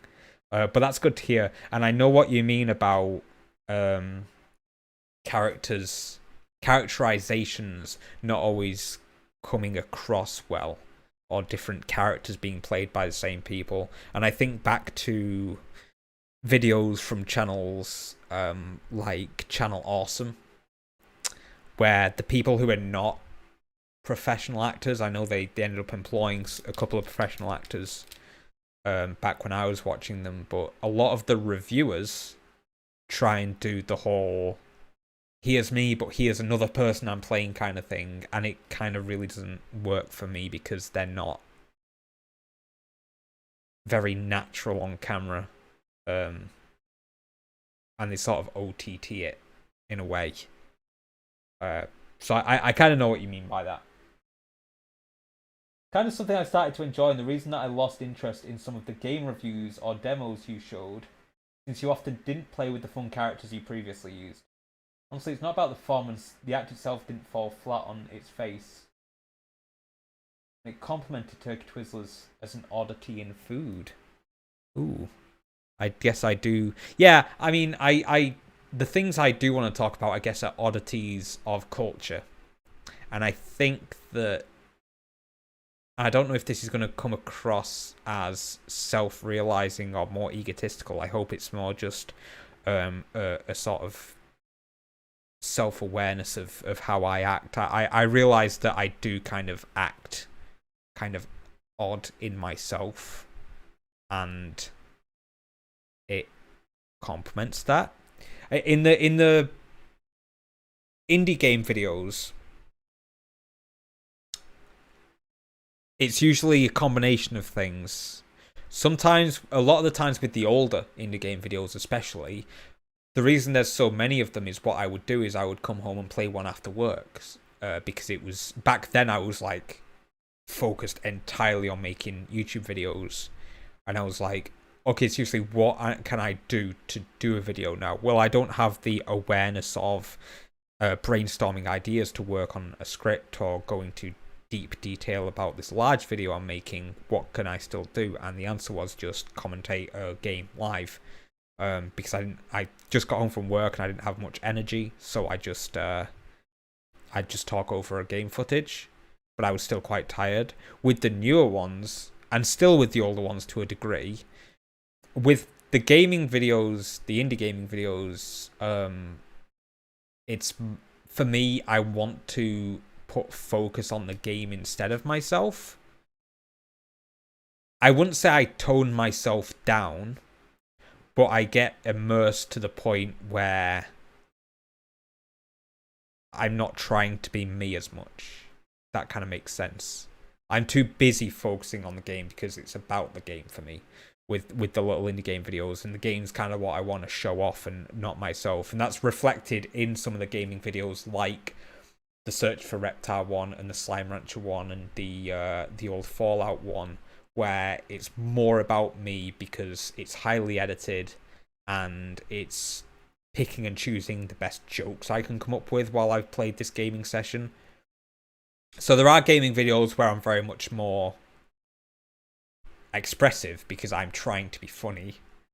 And I'm like, how can I turn this bit of the game into a joke? Whereas the short indie game videos are just me going, I think you should check out this game, it deserves it, because gaming is an interest of mine and I want to show that off to people. You didn't overdo it, which was most likely why I enjoyed it. Oh, cool. Oh, the Turkey Twizzlers video. Yeah. I mean, I still act like myself. I think that's what I was saying, is I don't get into a character for each video so much as I'm just myself put into a different scenario. So I'm like, oh, let's treat this as if it were a detective mystery investigation thing, but I'm still just going to talk like myself and my opinions on it. I think, I have very few skills, and even camera-wise, I have very few skills. But I think one thing that I've gotten good at, that I could maybe rate myself above than some of the people I know in real life, is the fact that I can read a script naturally. So I can I can say words from a script and say them as if I just came up with them off the top of my head. And I think you see that in some of the film reviews that I do. And it doesn't sound like a big deal, but when, I've been to university, I've been to film school, which isn't a brag, it's shit. But what it does is I've seen people who, you're in an emergency and you don't have an actor for a part, and you're like, hey, I just need my friend to do a part, and you give them the lines and you can tell they're not professional, even if they're comfortable on camera, because they're clearly trying to remember and recite lines from a script.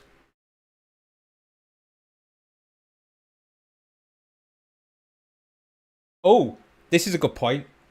The naming on your Sunset Overdrive video popped and might be a good reference for other video titles. Fun fact, it was supposed to be a series. So I was gonna do games and films and yada yada yada, and each one was gonna be such and such a thing is underrated, or such and such a thing is overrated.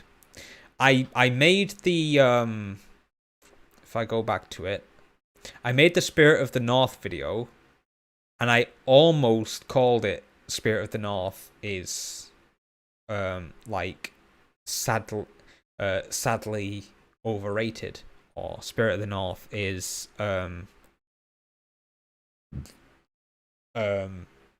unknowingly overrated because it wasn't a very well known game anyway.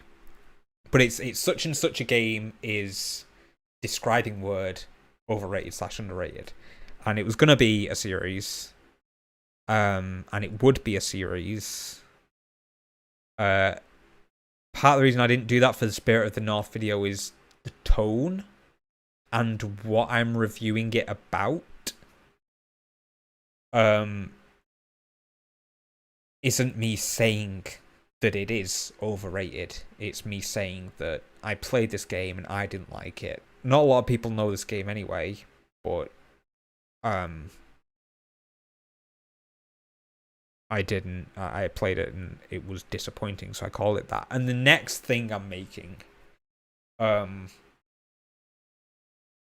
title structure kind of again could be the same. Such and such a thing is underrated. Underappreciated might be. If I had like a film and I was like, this film is underappreciated, would that still be the same?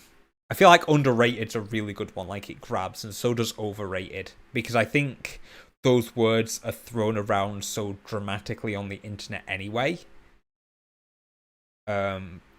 That you see them in comments on like Reddit and YouTube and stuff that don't back them up. So you'll have some guy go, Dark Knight's overrated, and then he won't back it up, but it will be a very dramatic statement because so many people like the Dark Knight.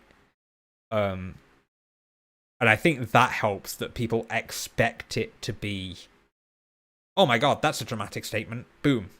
And then you click on it, and what I do is spend an hour trying to be very careful and analyze the statement, and trying to get my thought across. And I think you're right. I think that's incredibly. I think that had a hand in it. The naming scheme is kind of. I want to keep it such and such a thing is such and such a thing, which is why Spirit of the North is still very disappointing. Is there? The next one I'm making, I'm not sure if I can describe it as underrated, but it's the same kind of thing. And it's difficult because, like I say, this is the same naming scheme and this didn't take off. But it might also be because of the fact that it's an obscure indie game. And people are like, well, I don't even know what Spirit of the North is. Whereas the next thing I'm reviewing is actually quite popular and nostalgic. So if it's like, here's this popular thing, is dramatic claim, I think that can still grab people's attention. There are just other words that are better suited. I think I've picked the right ones. Or the right one.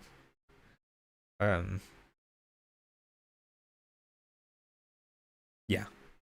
I'm hoping it's going to grab people's attention. And if not, I've learnt my lesson and I'll talk about things I specifically think are overrated and underrated. But I have to pick things that I in general think are overrated and underrated, which isn't hard to do.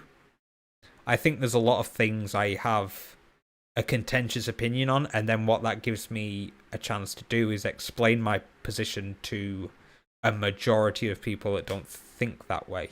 Especially with movies. And, you know, I don't want to sound pompous or anything, because I'm not. I definitely want to. Kind of one of the things I wanted to get out of the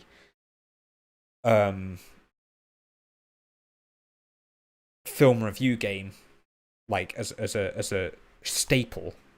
One of the reasons I kind of wanted to get out of it in that way is because a lot of the film reviewers I were watching very obviously turned into the type that just don't like something because it's popular or dumb fun.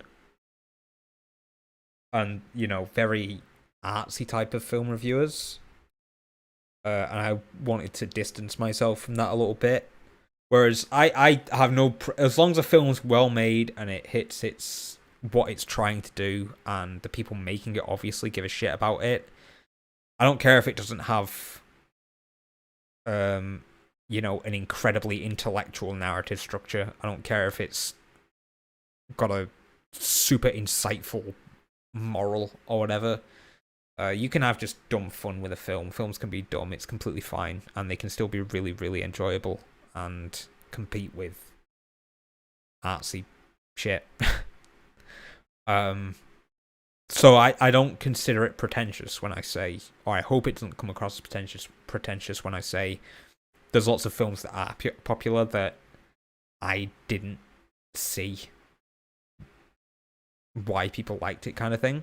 Like, I had a lot of problems with them. I think a good example, and I wrote a review for it, is on Letterboxd, is A Quiet Place. Because before I watched Quiet Place, everyone was like, this does a lot of things different than these fucking like boring schlock horror films that keep coming out that are basically jump scare simulators of like teenagers having sex and then getting killed by killers that with pop-up jump scares. And I'm like, oh, cool, that sounds good, because I'm sick of those kinds of films too. I'll give it a watch. And then I watched it, and it's a generic jump scare horror film. Just because there aren't teenagers fucking in it doesn't mean that the scenes aren't incredibly generic, or the structure of the story isn't very generic. And I think more than anything, A Quiet Place has a ton of missed opportunities. There was one scene I really hated, because the premise of The Quiet Place is they can't speak because they can't make noise. One of the premises I thought was going to come about is every piece of expositional dialogue is out the fucking window, which is cool. That is a great concept. They have to get across every piece of information visually, which is a crazy feat. But if you're a really good director, obviously if you're a really good director, you'd be directing a horror film that doesn't have that kind of, those generic tropes, which apparently this one doesn't. And the premise, combined with the fact that it was being touted as not a generic horror film, sort of maybe gave me the impression that it's like, oh, they can't talk, therefore all information is going to be visual. That's really cool. And then halfway through the film, they just go stand next to a waterfall and go, okay, nobody can hear us, we can talk all we want because there's a waterfall and monsters can't hear us next to it. Here's an exposition dump. And I'm like, for fuck's sake, why even have that premise? That's one issue I had with it. I had many more. I went over them in my Letterboxd review. It was very harsh. I don't think anyone liked it, but I stand by it. I do not like the Quiet Place. I might watch the second one just based off the fact that the end of the first one's set up more, that the second one might be a lot more actiony. And I think it might actually be pretty interesting to see it genre jump like that, to see it go from quiet to loud, jump scare, stealth horror film to more action horror film. Because there's a great example of horror film series like that, Evil Dead. Evil Dead was trying to be genuinely scary, and then the second one was trying to be like gory, cheesy, scary, and then the third one was just a straight up like Monster Bash action film kind of thing. I love that. The Evil Dead as a franchise has probably got my absolute favorite evolution of any franchise. 'Cause it's so not what it was. I see that coming out with an Evil Dead game as well, which unfortunately doesn't look like my kind of game for genre, but it does look fun. Oh, why has the news popped up? Do you want to leave me alone? I'm streaming. Thank you. But yeah, the next video, I didn't plan for it to be like, oh, the Sunset Overdrive video is picking up traction, I better make something similar. That stylistically is always the route I kind of wanted to go on, because from the beginning of my channel, I'm obviously very into like cartoons and explosive vibes and eccentricism. I don't know quite how to put it. And even though I wasn't focusing on that in terms of surface level watching actual cartoons anymore, I still like that cartoonish stylistic silliness and colourfulness. And I think that imbued itself naturally into the Sunset Overdrive video, which is also why it's a pretty decent damn video. And I think it's going to imbue itself even more into the next one.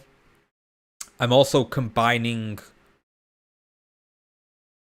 the style that I've already sort of wanted to establish with the subject matters that I've always wanted to establish, which is moving more into nostalgic introspection. So taking a look at something from my childhood that I loved, reminding people of it, and then going, this is why I loved it. And, you know, when it comes to the Sunset Overdrive video, the only difference there is time. That game is not as old as some of the stuff I'm going to be looking at. However, the age is something that's going to add to the style of the next thing I'm looking at. And it's still going to have those vibes. So right now, I'm getting all these people coming from Sunset Overdrive video and probably thinking, where do I watch another video like that on this channel? And I'm finding it difficult to say, okay, if you liked that video, watch this video. However, when the next video comes, I can tell, I know for a fact that when people do watch the Sunset Overdrive video and they come to me and like, I liked that one, what do you have next that you can recommend that's similar? I could definitely recommend the next video. So it's a shame that it's kind of not out yet. I have 2 more chapters to work on and then cut down the script. And then it's ready to go into filming. And I've had a bit of a burst of motivation lately, which is interesting because I thought I was done with those. It's not as big as some of the other bursts of motivation I usually get, but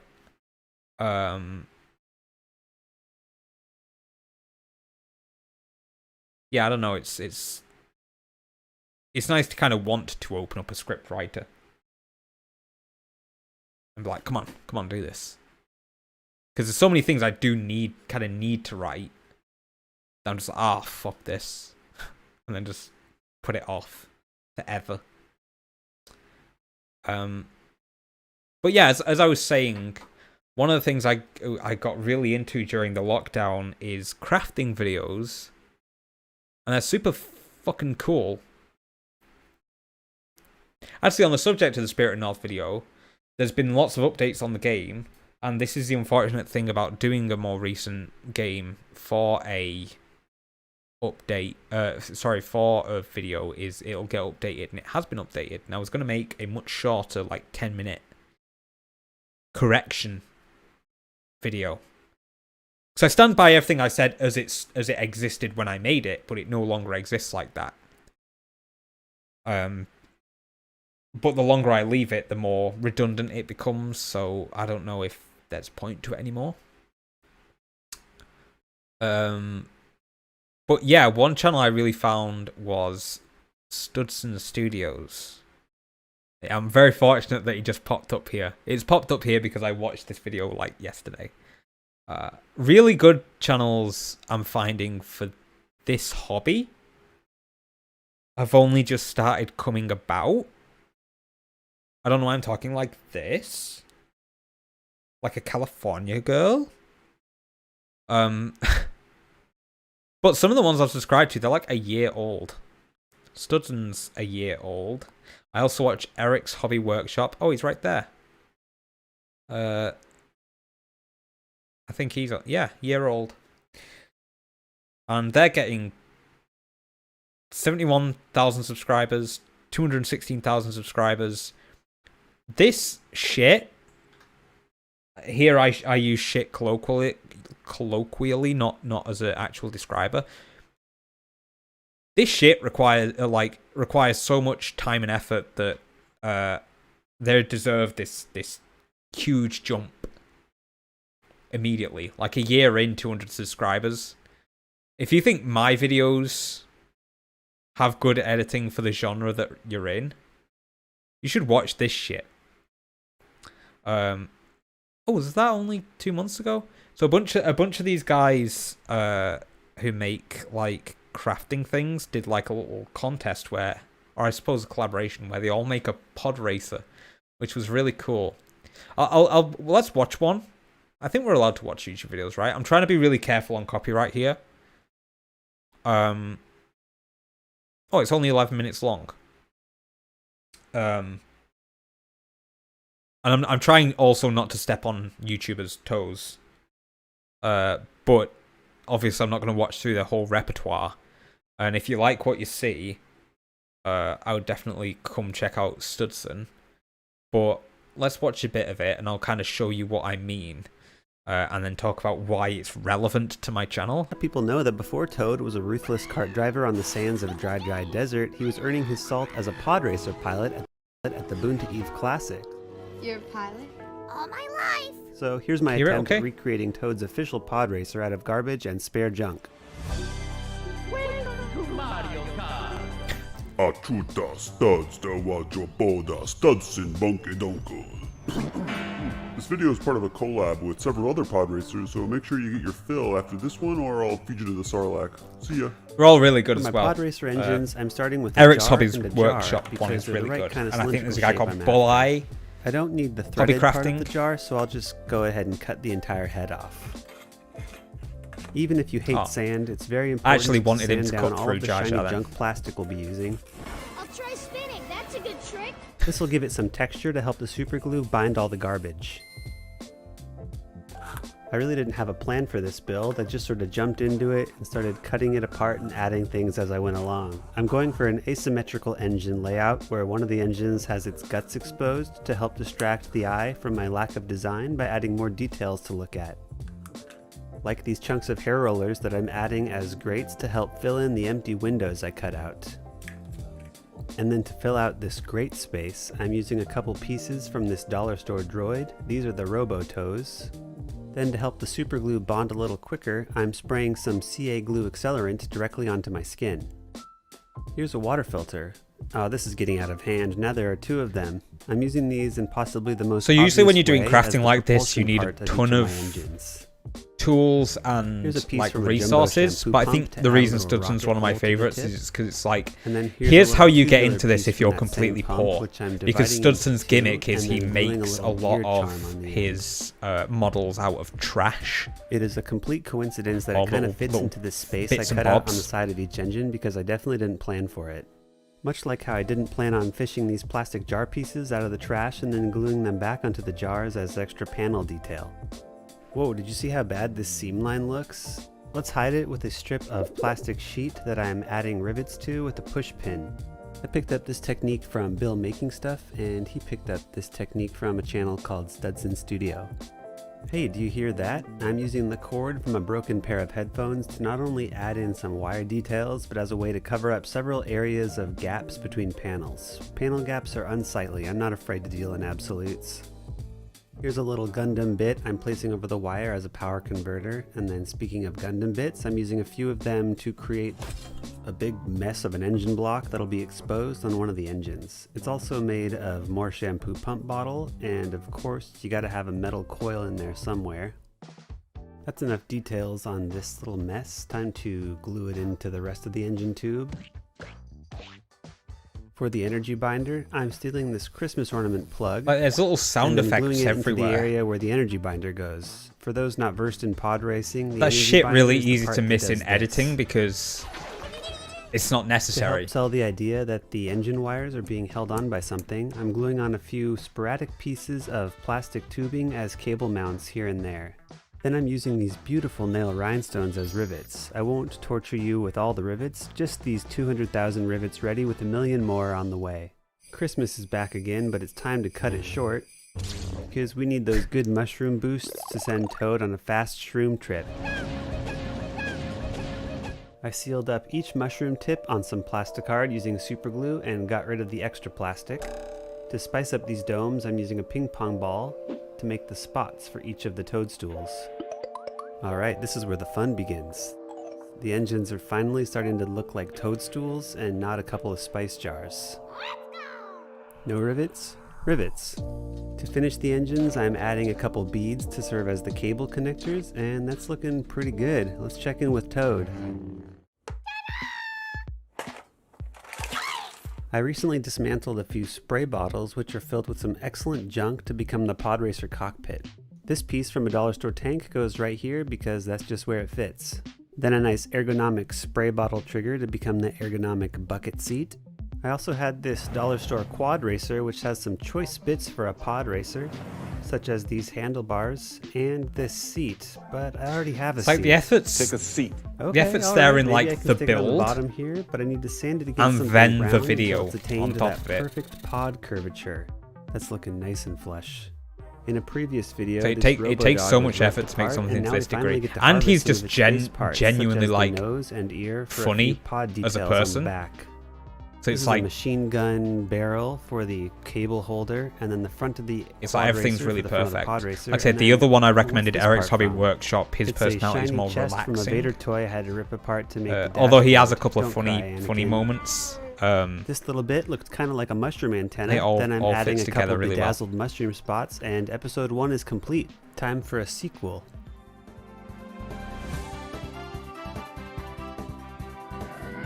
First I Attack of the primed Toads. the pod white, then I figured brown That's would be great. a better bet because I want it to be a bit of a rust bucket.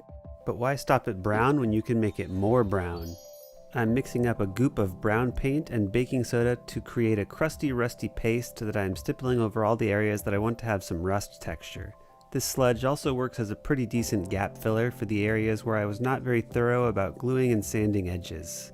After a good slop, we're left with this lump lord, which we will now enhance with a rusty family of oranges and browns to bring out a nice rusty appearance. Occasionally, I'd switch to a tattered chunk of sponge just to get a more random smattering of paint. I was actually really digging how the rust was turning out, but it's really just practice because it's all going to be hidden in a layer of paint. That's right, I've made a fine addition to my collection of goops with some acrylic masking fluid. This is used to mask out areas you want to keep free of paint. I'll go more into this invisible juice later, but for now we're moving on to making the pod blue. The name of the painting game is a whole lot of stippling and attempting some very quick and dirty color blends, so forgive me if I power slide a little quick through a lot of these paints on this rainbow road. I'm trying to avoid painting over the rusty edges because I want to keep some of that delicious crust in the final product. I started with darker paints, then worked my way up using lighter and lighter shades while the paint was still wet to attempt to blend it into a gradient. The general scheme here was to mimic the classic blue, white, yellow of Toad's cart. Time to hit the paint blends once more for the mushroom engines, which will be somewhat inspired by the color scheme of the Star Shroom in Mario Galaxy. For these color gradients, I'm using a So light cool. pink near the Like top the of the little mushrooms details where that they get thought of. deliciously oven roasted by the Tatooine suns. Then I think did pod one more races are so gradient on the ripe for, toadstool spots, but this one's a little more subtle. like I tried to taking make other them things kinda that coffee exist brown near the bottom of and each making one. a themed pod I didn't racer. want to lose too much of the taste. It's a shame a lot of the rust other I people built that up, so for the made base of pod the racers in mushrooms, this I sponged collaboration, on I some don't silver think to did try it to make as it well. look really worn around the engine area. A Doom pod racer would be But for the cool. body of the engine, might I suggest another resident of Browntown? Toffee is here and ready to Sunset cover up all Overdrive the pod rust in a way racer. that I might kind of regret later. I think I have a That somewhat sounds- high that sounds like threshold it'd be for good. acceptance of mediocrity, so even though I'm not a super huge fan of the current state of the brown color scheme, I'm kind of thinking, good enough. We'll fix it in the weathering But you could stage. do like Beetlejuice pod racer, And for the Ghostbusters business pod end of the racer. engine, I wanted to keep it as sort of a tarnished, rusty funnel, so I stippled on just a little bit of bronze in a few choice spots. And now, the exciting conclusion of how we're going to remove this masking fluid. Using an old toothbrush or a current toothbrush, I am vigorously rubbing away all the areas where I think there was masking fluid, but I honestly don't remember, and that was a mistake. But it gives a nice paint chipping effect, and now it's time for a wash. That looks so sick. I'm trying my hand at an oil paint wash using mineral spirits. Just pour a little bit into a cup, then squeeze out just a little bit of oil paint into into the mineral spirits until you get a consistency that is good. I don't really know what good is. I think this is kinda good. I didn't want to go so dark that I would regret it, so I opted for a less is more approach. Don't be afraid to go a little bit extra juicy with the wash. It takes a bit of time to dry anyway, so there was plenty of time to dab off the excess using a paper towel, which has the added benefit of making it look more rando Calrissian. I also added a few streaky zoomy lines. To energy bind the engines together, it was a combo of a straightened out paperclip with the powerful union of superglue and accelerant to lock in the bond real quick. Then I had this little lightning effect from a toy to give the pod racer unlimited power. I'm gluing a few bits around the wire to try to hide it the best I can. And then to connect the engines to the pod, editing's I'm so using good. a clothes hanger, and this is what it looks like on the back.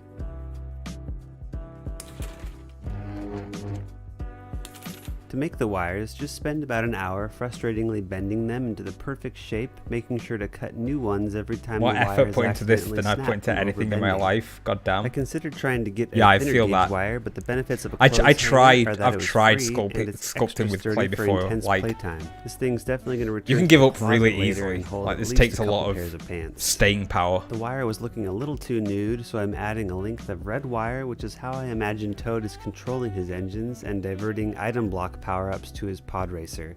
Then I'm tying the bright red together with a little bit of a black wash. Then just a tiny lamb's giggles worth of a silver dry brushing to bring out a few raised details. And lastly, weathering powders. This is another weathering technique that I've recently absorbed Like, from who making who stuff. owns a mortar and These pestle? are homemade weathering powders made from crushing up chalk pastels Oh, to that's make awesome. convincing dirt, rust, angel dust, or whatever other kind of effect you want to smother on something. Alright, all done. Let's get a load of Toad's Pod Racer. Don't forget to do yourself a favor and check out the Pod Racer builds in the description from Scratch Bashing, Boileye Hobby Time, Eric's Hobby there we go. Workshop, and Bill Making Stuff. Each of their designs are so inspired and their videos they're all constantly really inspire cool. me. I don't Look at think that. I could have made this That Pod looks Racer awesome. build without all of their techniques that I have surreptitiously lifted from their crafting So cool. arsenals. They're all super talented crafters and model makers. I feel like with As patience always, it'd be thank you super to all of my relaxing as patrons well. for helping support me in making these videos.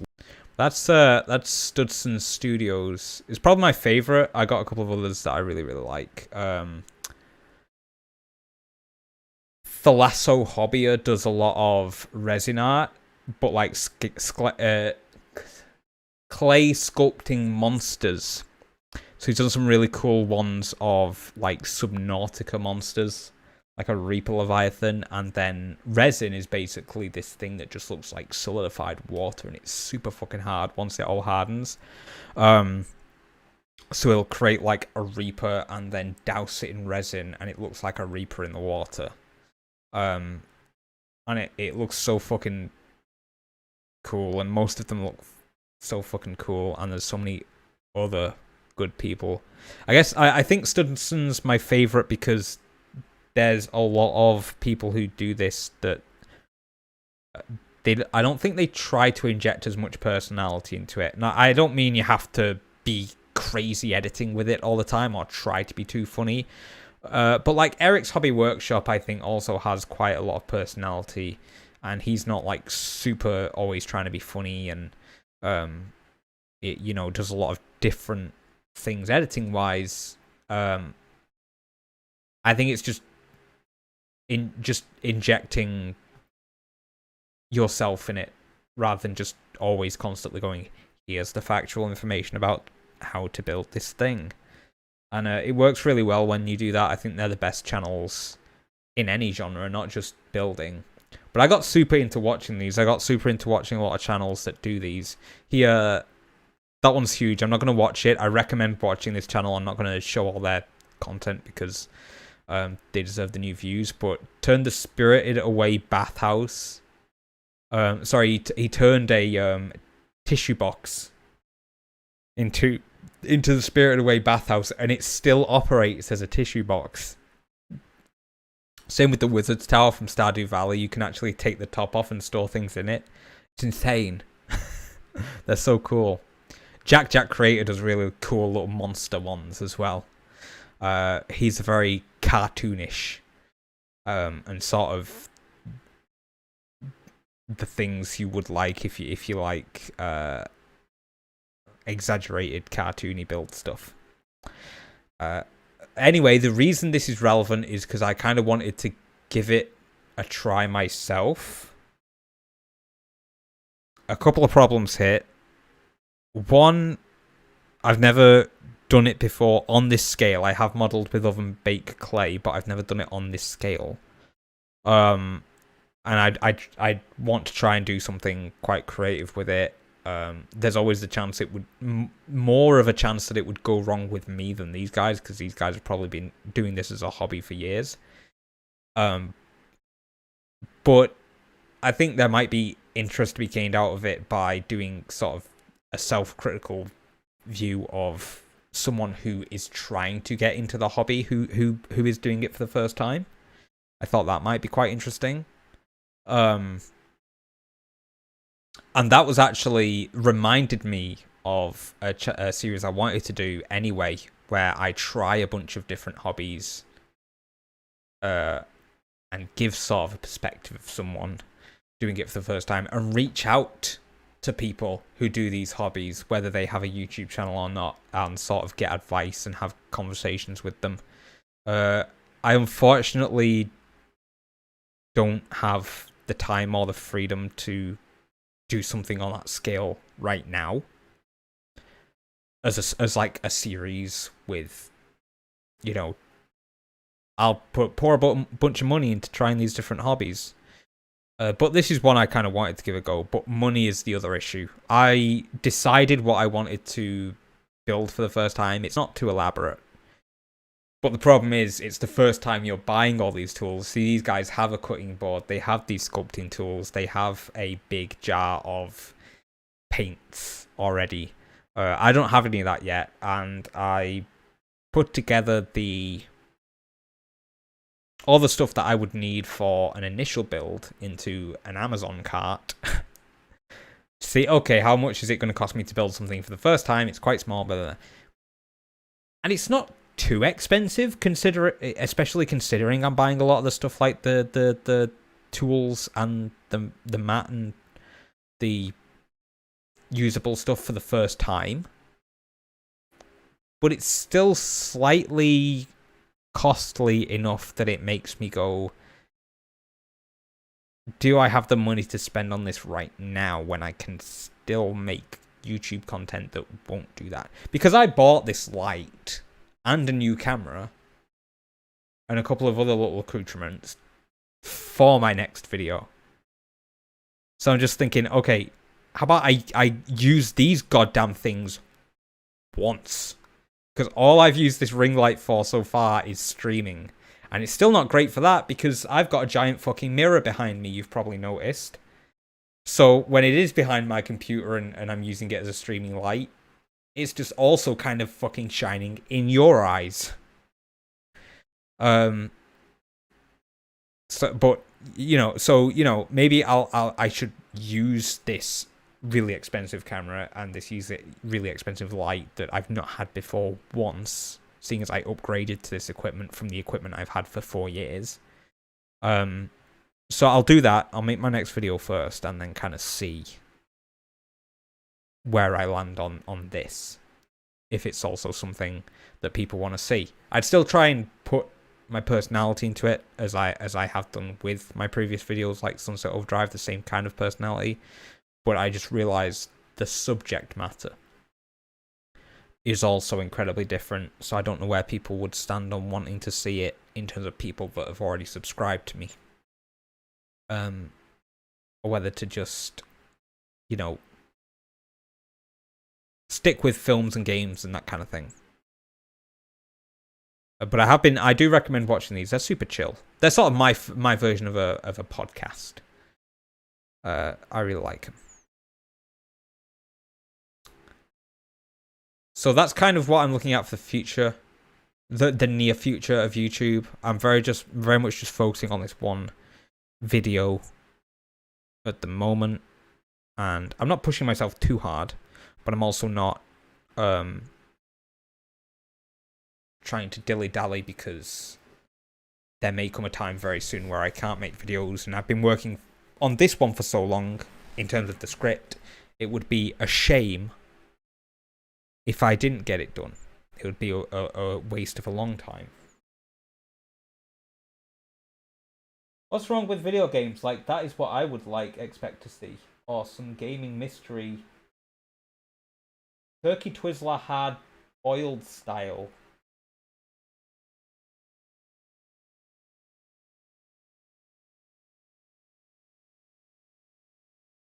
What? I mean, what's wrong with video games is like a video in itself.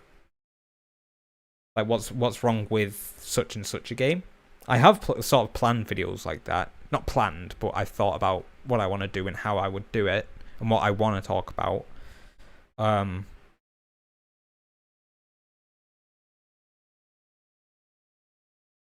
Gaming mysteries are really cool. I don't know if I'm the channel for that.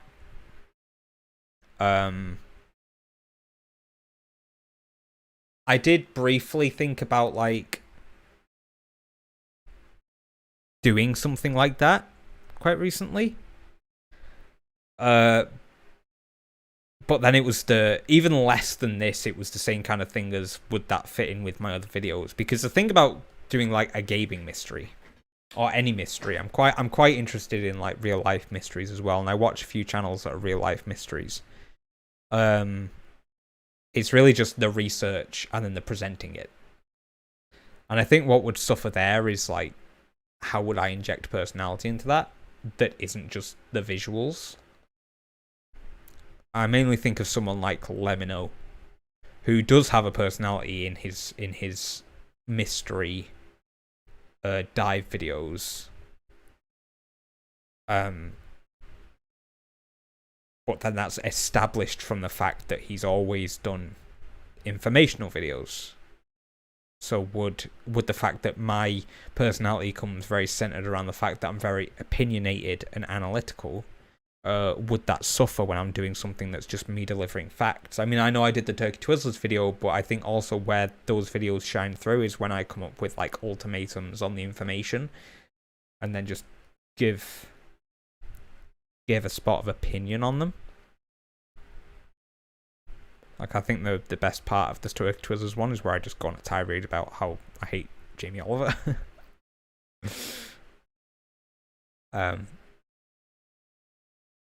But yeah, I've generally in the past done this thing where I'm like, I want to do this series and I want to do that series, and here's an idea for a video, and after I've done with this one, I'll do this next one. In the meantime, if I drop off, I'll do these little small ones, and then they never pan out. So what I'm doing now is just, if I see something and I'm like, that'd be cool to try, I kind of just go, no, stop doing that. You have an idea for a video. Take it one video at a time. Just focus on this one. So we'll see how that goes as a motivator. I kind of don't like doing that to myself because it's like I'm stifling myself, and the worst thing I can do when I'm trying to be creative is get stifled from any source. That's why I've not been so creative and so active over the past few months, because I haven't had much creative expression. I've been very business focused with other outlets in life.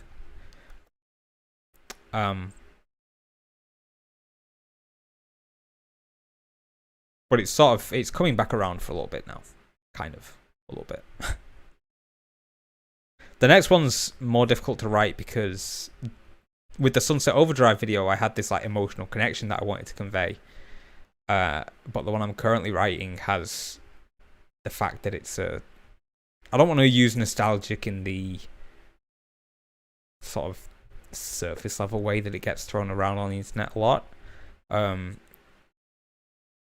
have this nostalgic connection with it where I'm like, okay, the link is still there as to why I care about this thing. How has it transcended 20 years? Why is that link an integral good thing?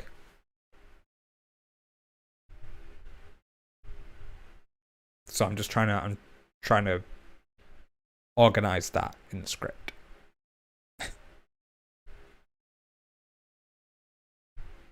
I'm not even sure. Like, the problem with asking other people, hey, what would you like to see a video about? If there was a video on my channel, about a particular game or movie, which one would you like to see, or TV show, or music, or whatever? What would you choose if you could get me to make a video about something? Even if I were uploading enough to say I have time to develop a spare idea, the problem with that is that link might not be there, so I could never really make that promise. If someone's like, talk about Final Fantasy VII. So I get it, Final Fantasy VII is a very nostalgic game for a lot of people. It's a classic as far as a lot of people are concerned. It's probably a very easy game to talk about why you loved it as a kid and why that continues to be a really good story. But I never played Final Fantasy VII as a kid. Or ever. So I have no connection to it whatsoever. So that's sort of the issue I run into. It'd still be an interesting thought experiment, though. I don't know what kind of video other people would like me to make. And I think it's hard to get that consensus when you have a small channel and you don't have that much feedback. You know what I'd really like? I've noticed that not super large channels, but when you get large enough as a channel, you get to post. You get to make like posts to your subscribers. Like, you can write something and post it to them all, and they'll see it on their main page. I don't know if it does on desktop, but you get it on your mobile. It's weird that the mobile app is more developed than the desktop app, because on the desktop app you also don't get shorts. I mean, I hate the shorts segment anyway that you get on the mobile app, because it just promotes a lot of... It's basically YouTube trying to be TikTok. Trying to get in on the TikTok game. But you also don't get channel replies, channel posts, which is a shame, because they're actually cool and useful, because a lot of the time they're updates on videos that are getting made, or they're questions to subscribers. But what sucks is you have to hit a certain amount of subscribers. And I remember a time, and we even looked at the Wayback Machine on the last stream, and you could see on my old channel, I had channel comments. Because channel comments used to be a thing. And it's like, why would you get rid of channel comments? They're a way for subscribers to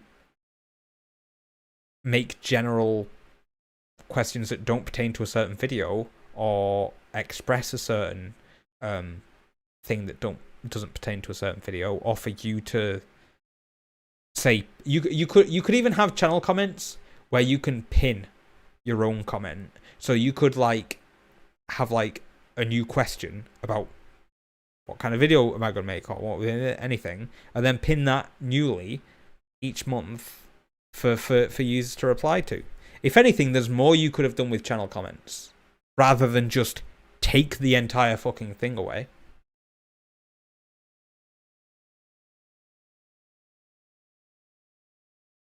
I think the way playlists work is also structured way more like shit compared to the 2010 YouTube layout. So it's like, okay, you come to someone's channel, immediately, what's the only thing you see? Uploads. Which is fair enough. I get it. But you used to see like the video that they'd either more recently posted or the one that they pinned, and then you'd have a mini panel here that you could scroll through their playlists.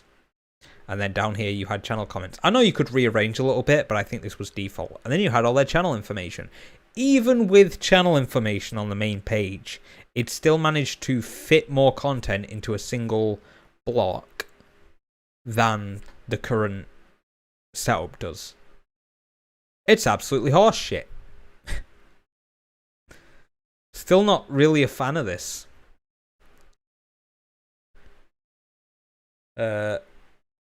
Yeah.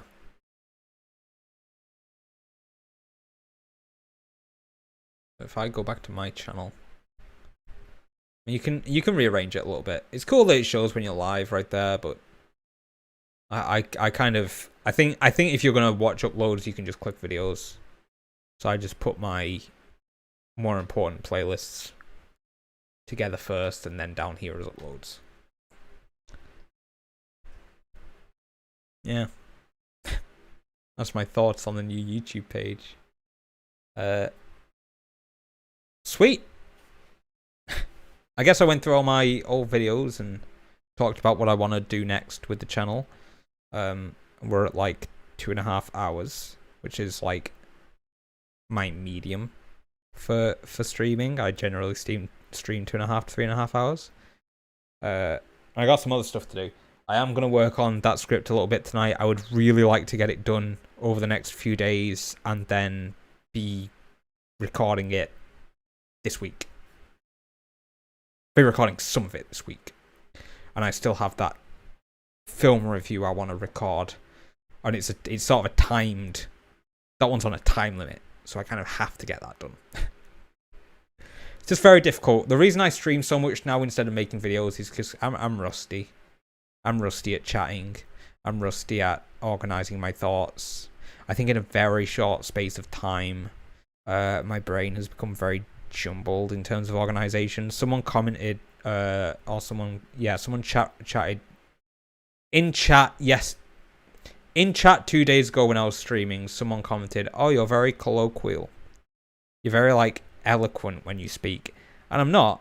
I trip over myself all the time. I sometimes use weird words because I've got a fucking thesaurus in my head and I don't know why, but it's very foggy to get sentences out a lot of the time. I don't know how to say what I mean. My brain's mashed from 4 months of educational grind and then 3 months of apathetic malaise. So I don't really know how to talk in a video anymore about things I care about things that I need to say something important about. So that's what kind of why I stream. It's a lot more casual, and I can just kind of say bullshit words, and hopefully it kind of forms a sentence. I've not yet had someone in chat kind of go, "What?" So I guess people are kind of understanding what I mean. But I honestly don't hear a sentence when I say it. Does that make any sense? Like, I don't feel myself saying words right now. I'm so fucked. But I do really like streaming. I have really liked streaming on YouTube these past 2 times that I've done it. Like I said, I might hop between YouTube and Twitch for a bit while I still can stream. I think the good thing about streaming is it just makes time go really fast. For me anyway. And it's a good distraction in the day. Because some shit happened today. First off, there's a heat wave.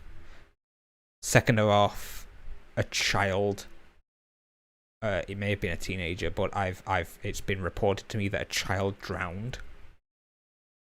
Not far from my place. In a watering hole where there was already 300 people gathered around it. And there's noise and shit. It's been a crazy day. Weird day. I'm glad I wasn't at work.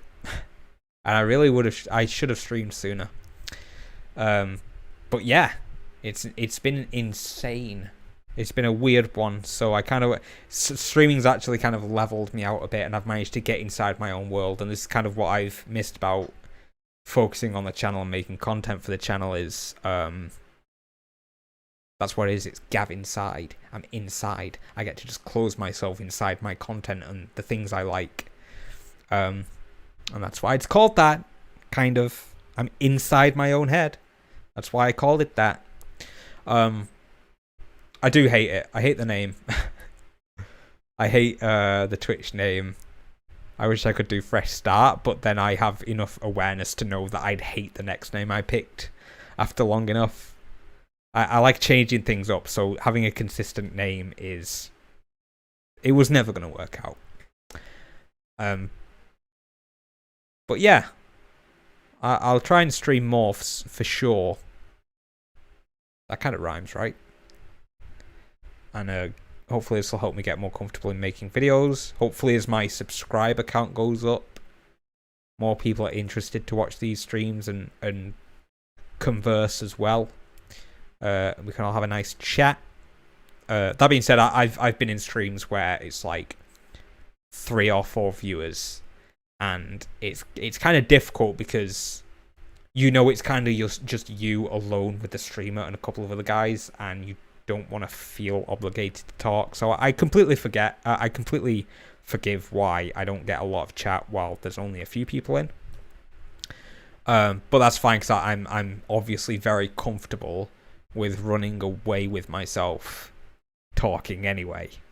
I did see a comment about streaming today on Reddit, or it was a post on advice for streaming, which I sometimes check out, and it was like, for the love of God, just talk.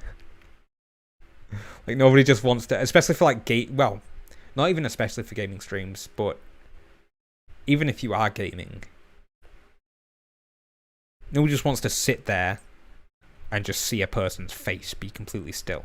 I get, though, that if they're starting off, there's anxiety to just talk, because as we watched a couple of days ago with my early gaming videos, I was the exact same. I didn't talk much, and when I did, I was quiet and very directive. Oh, go here, do this. Here's how you play the game.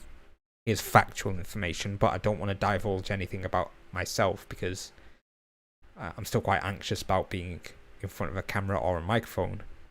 But that eases up. And if it started to ease up, you should definitely try to open yourself a bit more on mic and camera and whatnot. Until you become like me and you just waffle about nothing. But I think it's very good advice if you're looking to start. Because inputs, it's a basic idea. Input's better than no input. Until anyone watching just tells you to shut the fuck up. So that's fine. I might do some game streams on here at some point. I'm not averse to it. I would also kind of still want them to fit in with the channel though. So on my Twitch, I could probably just stream anything. But on here, I've established that I play indie games.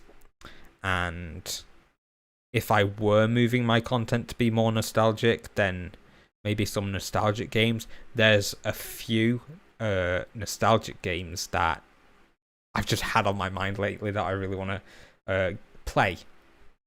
So I would like to get around to them at some point, but I might do those on Twitch. My Twitch, by the way, is Gav Interactive, if anyone's interested, or one word. You don't have to. It's obviously a different beast, gaming streams, and I've not done it in a while, but if I do pick it up again, that's where you can find me. I think you're best, in my opinion, where Sunset Overdrive, Turkey Twizzler, and fishing. Have you watched Jacob Geller or Purposeless Rabbit Holes? Or who do you draw inspiration from? I agree that the Sunset Overdrive, the Turkey Twizzler, and the fishing videos are my best because they're kind of my latest. And I'm always trying to make each video better than the last.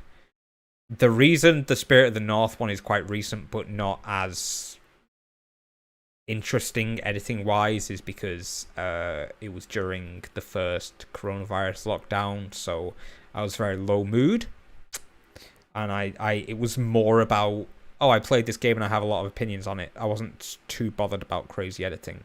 But yeah, I think those are the 3 that are more significant. They're not my favourites on the channel, potentially with the exception of the fishing video. But they are the most recent ones that I've put effort into. I actually have the playlist up here. Yeah, they're easily... I mean, there's quite a bit of editing fanciness with the Slime Rancher one, which is called Grime Hatcher right here. but that's just a gameplay video again. So I get what you mean. I think for the time being, the Sunset Overdrive one is the one people are always going to look at and go, effort-wise, that's the one with the most effort. Personally, I think that the fishing and gaming one is the most professionally edited. Like, it all comes together and flows the best. I think it's interesting that the Sunset Overdrive one gets the most viewers, considering that trying to be objective, it's the one out of, say, these three that if I clicked on it, I'd click off it sooner. And the reason for that is my least favorite part of the Sunset Overdrive video is the opening 60 seconds.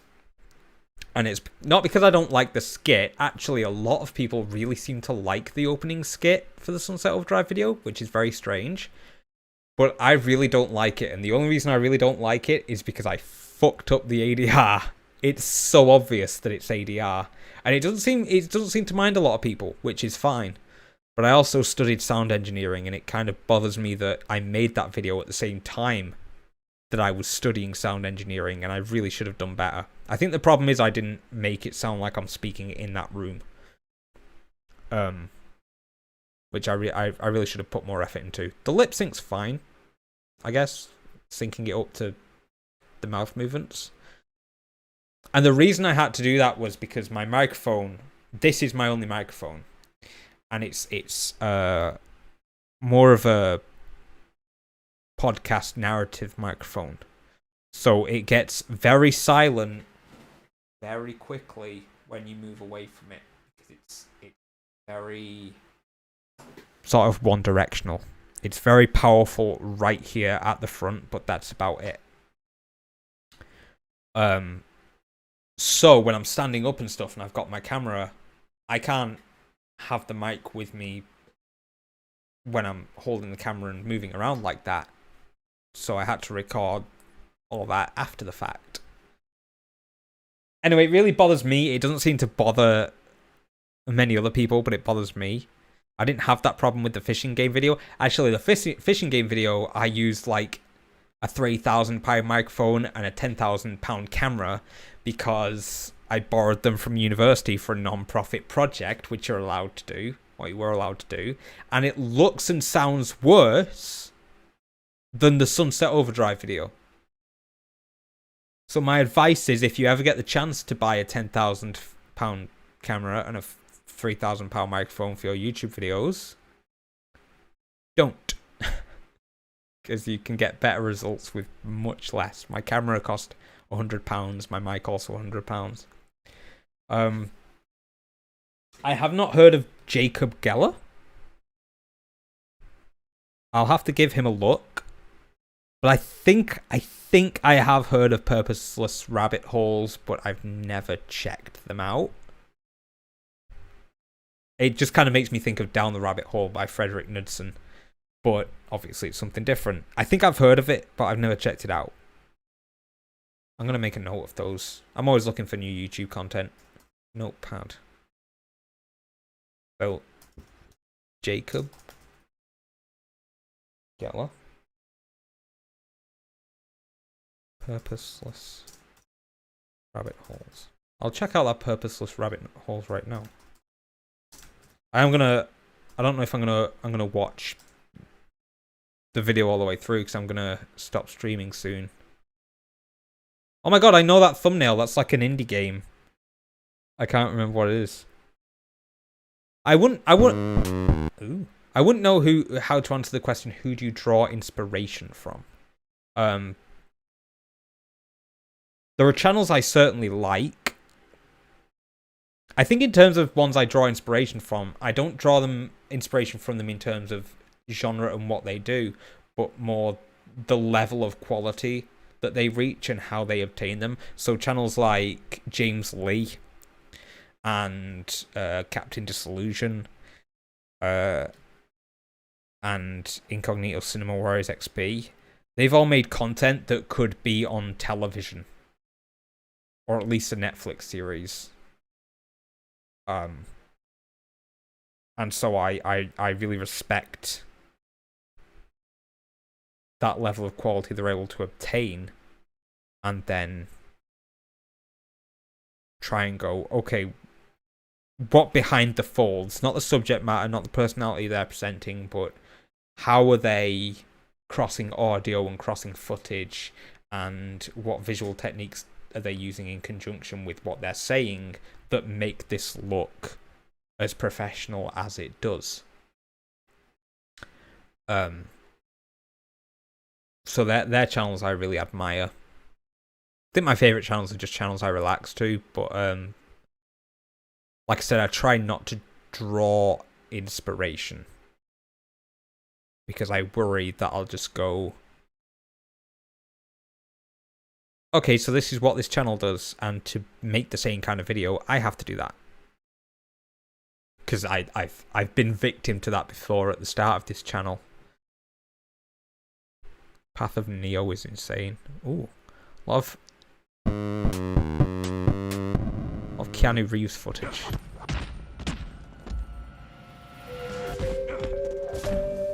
There are very few movies in the history of cinema that can claim to be as influential as The Matrix. This movie's effects were cutting edge, groundbreaking for the time. The story was off the wall and creative as hell, and the whole thing was anchored by the three leads' campy, I'll watch yet a few fully minutes of committed this. and endearingly badass performances. And then we have the games. They are products that you can buy, and we're going to talk about them today. Well, just one, actually. There are 3 high-profile Matrix games out there, but as I'm sure you've noticed, because you can read, today we'll be discussing my personal favorite of the bunch, Matrix: Path of Neo. Did you guys ever play Otherwise known as the Matrix Pawn, Matrix as the Flash calls game? itself. Now, I'm just gonna get this out of the way early, Bullet and time? I'm sorry if I'm smudging your nostalgia goggles here, but this game isn't exactly the greatest thing ever, for multiple That reasons was that we'll sick. be going into over the course of this video. That being said, this wall-running, guns-blazing, vampire punch-and action fest is also very engaging in its own special way, so without further ado, let's all jack in to this janky-ass simulation. Act 1. The Basics. Starting at the beginning, let's hop in and create a new save file in Matrix Pawn and let our journey kick off with... Wait, why am I in the hallway already? What's happening? This movie's supposed to begin with the ham-handed metaphor of this motherfucker asleep. Why are we starting here? There's no tutorials right now. Am I supposed to know what's going on? And I died.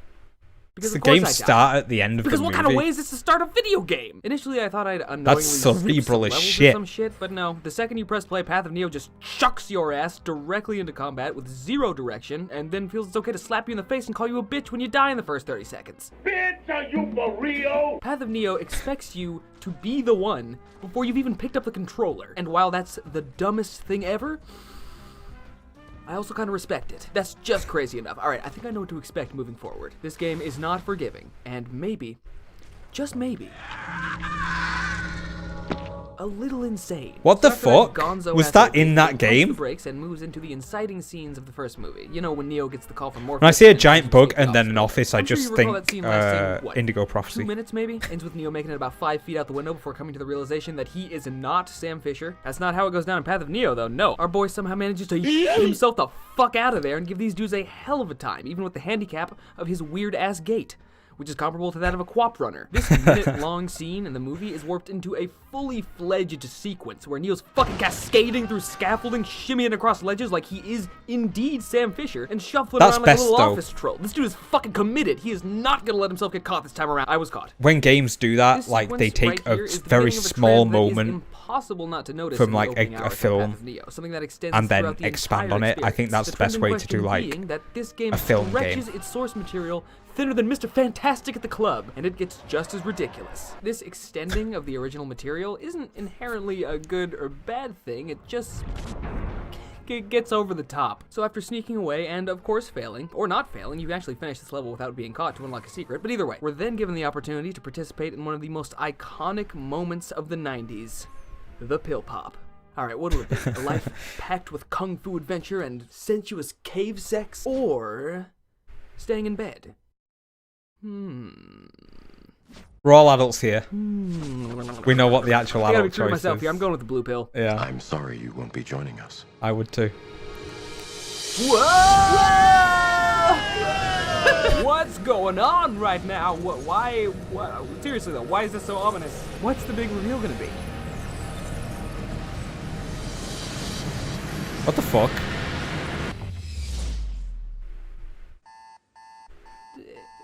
It's an alarm clock.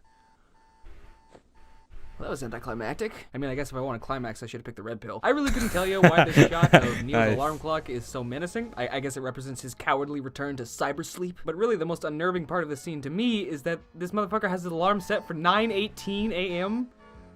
Who does that? That's so Oh, weird. is this a I've Bible seen thing? I other think it's a things Bible too. thing. Makes sense. After all, Neo is Action Jesus, which feels kind of ironic seeing as this dude looks way more like Action Jesus nowadays than he ever did back then. I hope he keeps that sharp-ass beard for the new movie. The man has found his look. Bringing it back to the pill thing, though, point I is, agree. you are given the extra option to take the blue pill if you're a stubborn prick like me, which is both. So I just wanna say, one of the things I always worry about, and I know it sounds very weird, I've always considered myself quite a fast talker, and it comes down to two things. It comes down to one, I grew up in a place where the accent is quite slurish. Bolton, so Bolton people talk like this and just slur the words and they sing them all together really fast. And even when I developed a bit of a more refined accent, what stuck around is the fact that I'm quite a chatter. When I was growing up, I was quite a chatterbox. I don't really talk anymore, but I got called chatterbox a few times. And so I always considered myself quite a fast talker. But I've been thinking quite a bit lately. I can never really seem to fit all the information I want in the time that I want. I said I want to do 10-minute videos because I watch channels that fit so much into 10 minutes. And then I try and write 10 minutes and it turns into 40 minutes. And I'm like, what the fuck is going on? Because I write in the amount of information that these channels get in. And I'm noticing now, this is on 4 minutes 48. He's fit so much into 4 minutes and he's fit so much into 5 minutes, right? And I think a lot of it has to do with this might sound fucking stupid. I might sound like I'm fucking pissing in the wind. I think a lot of it has to do with the difference between English speakers and American speakers. Because I think English speakers tend to stop and pronunciate, even though my accent is quite punctuous anyway. And also I do a lot of ums and ahs and pauses. I don't do that when I'm reading my scripts, but those scripts still turn out quite long. And I think it has something to do with English people tend to stop and pronunciate and draw out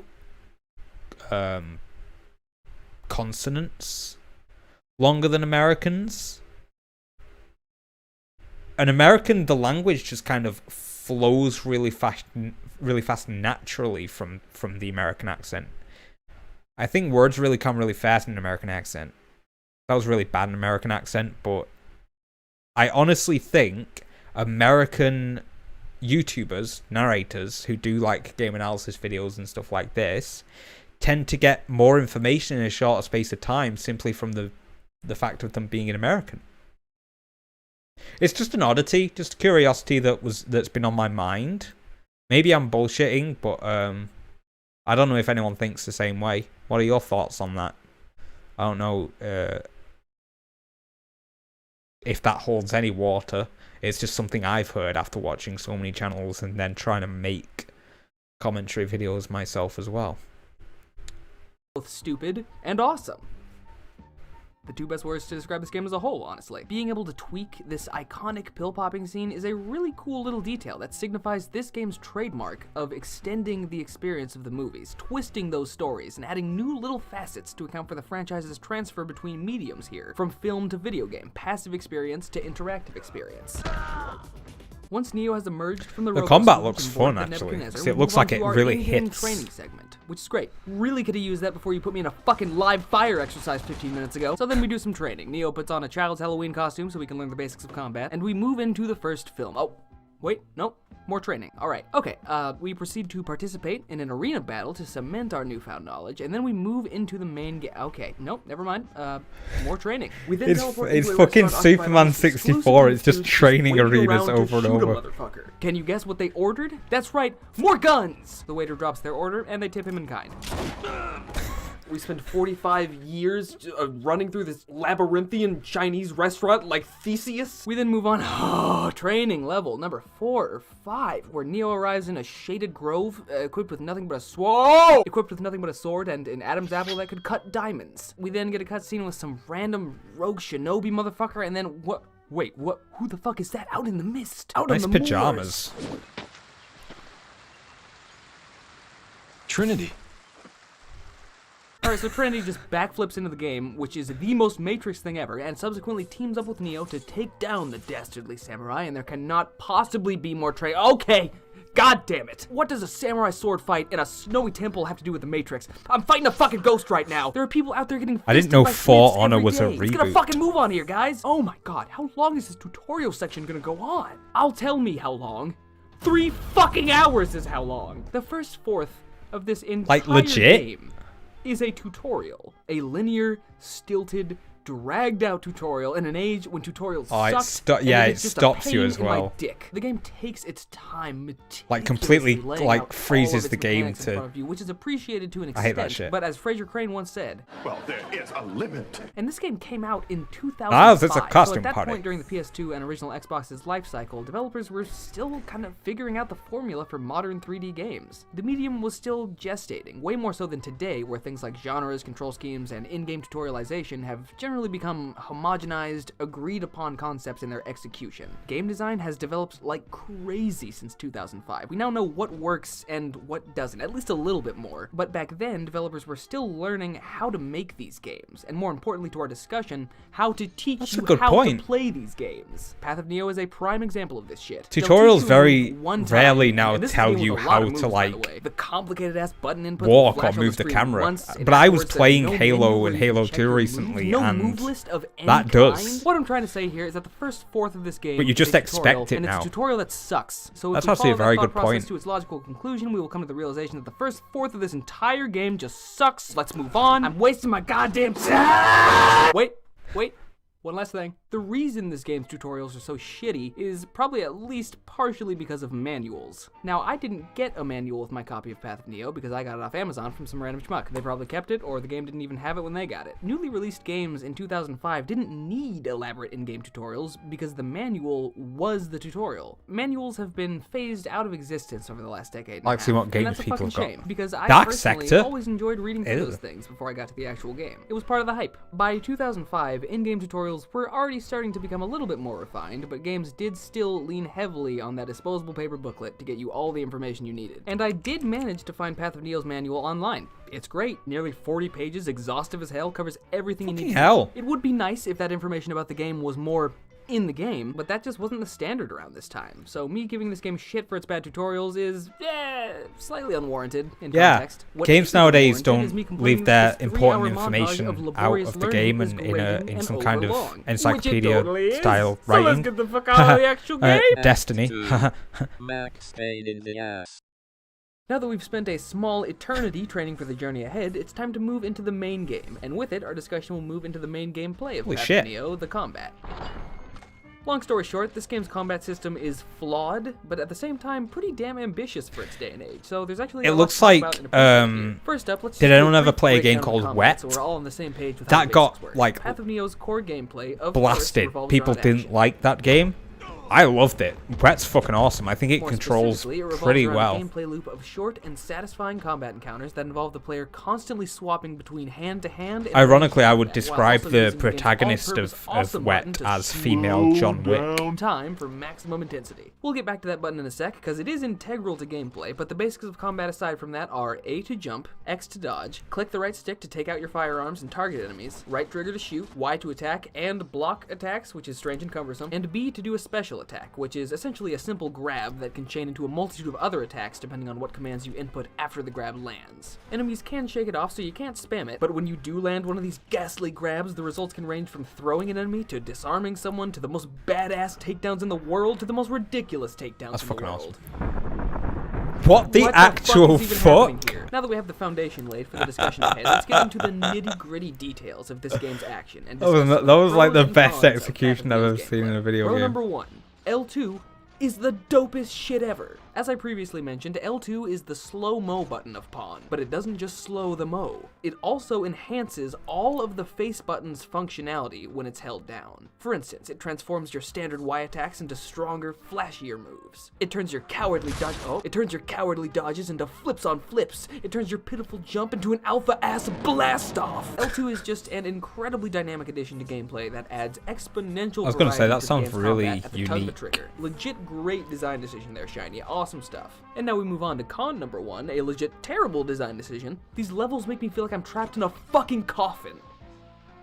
Plus the camera's bad. Some levels in Path of Neo, and I do want to stress that not all the levels are like this, but some of the levels in this game are just unbearable because the camera is fucking lunatic status, and the level design is withholding its medication. Normally you can kind of ignore the failings of the camera because a good 40 to 50% of this game's levels take place in wide open spaces like rooftops, courtyards, and rain-slicked streets. The other half of your time is spent in needlessly small rooms that wrap around you like a fucking boa constrictor, and at that point the unreliability of the camera is impossible to ignore. It randomly snaps around wherever the fuck it wants out of nowhere. It ruins cool combat moments because it gets stuck on a wall or behind a prop. It stays locked on to enemies after you kill them. Whose fucking idea was that? Just in case you feel like they're not dead enough already. But even then, locking off of a body causes the camera to jolt in a way that makes me fucking nauseous every time it happens, so maybe staying locked on is the way to go. Easing into con number 2 here, gonna continue the hate streak for now. The combat itself can be just as muddy and sticky as the camera. Look, we'll get into more of what makes the combat system exciting in a bit here, but I'd be remiss if I didn't mention the fact that everything about moving Neo around You Rio Ferdinanded that guy's skull.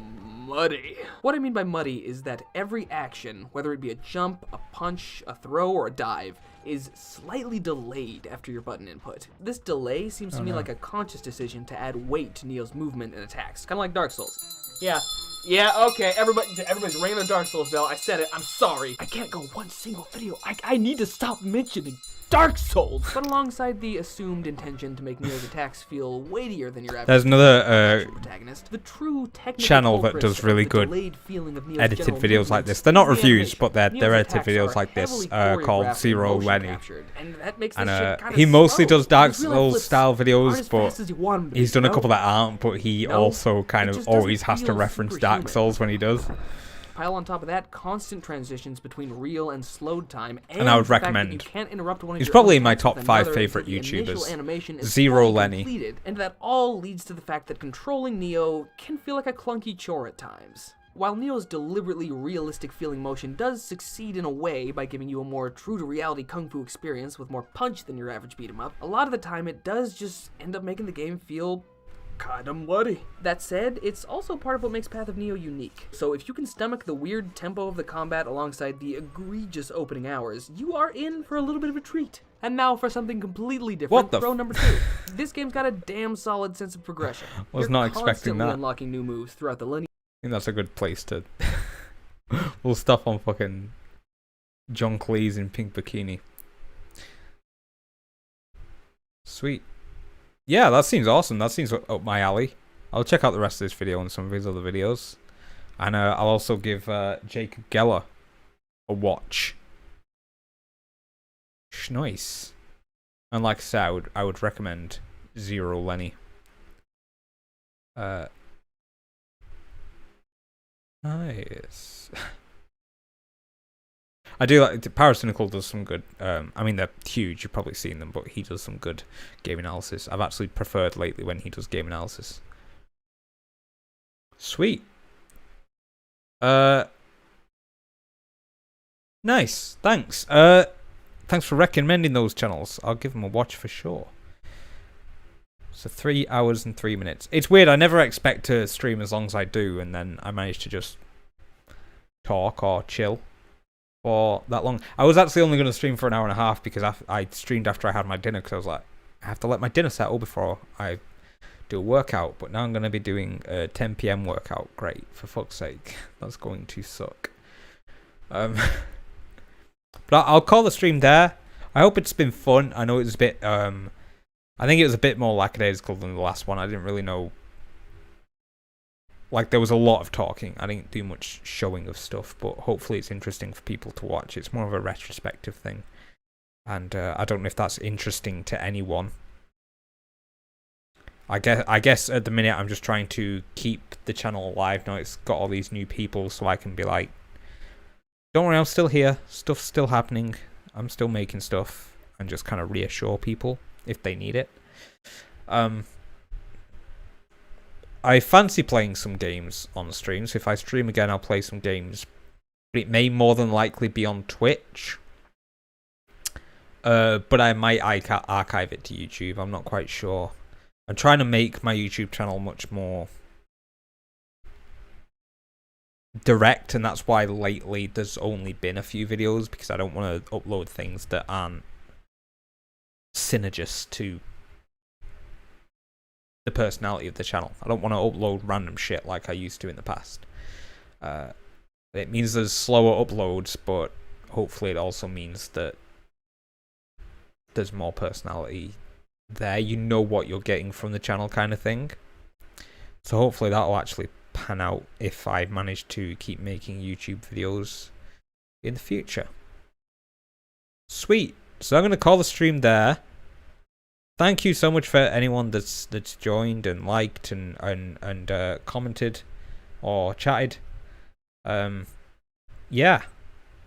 I will see you in whatever next stream I do or whatever next video I make. And I hope you enjoy the rest of your day or night or wherever you are. Try and cool down from this horrible fucking heat. Nice.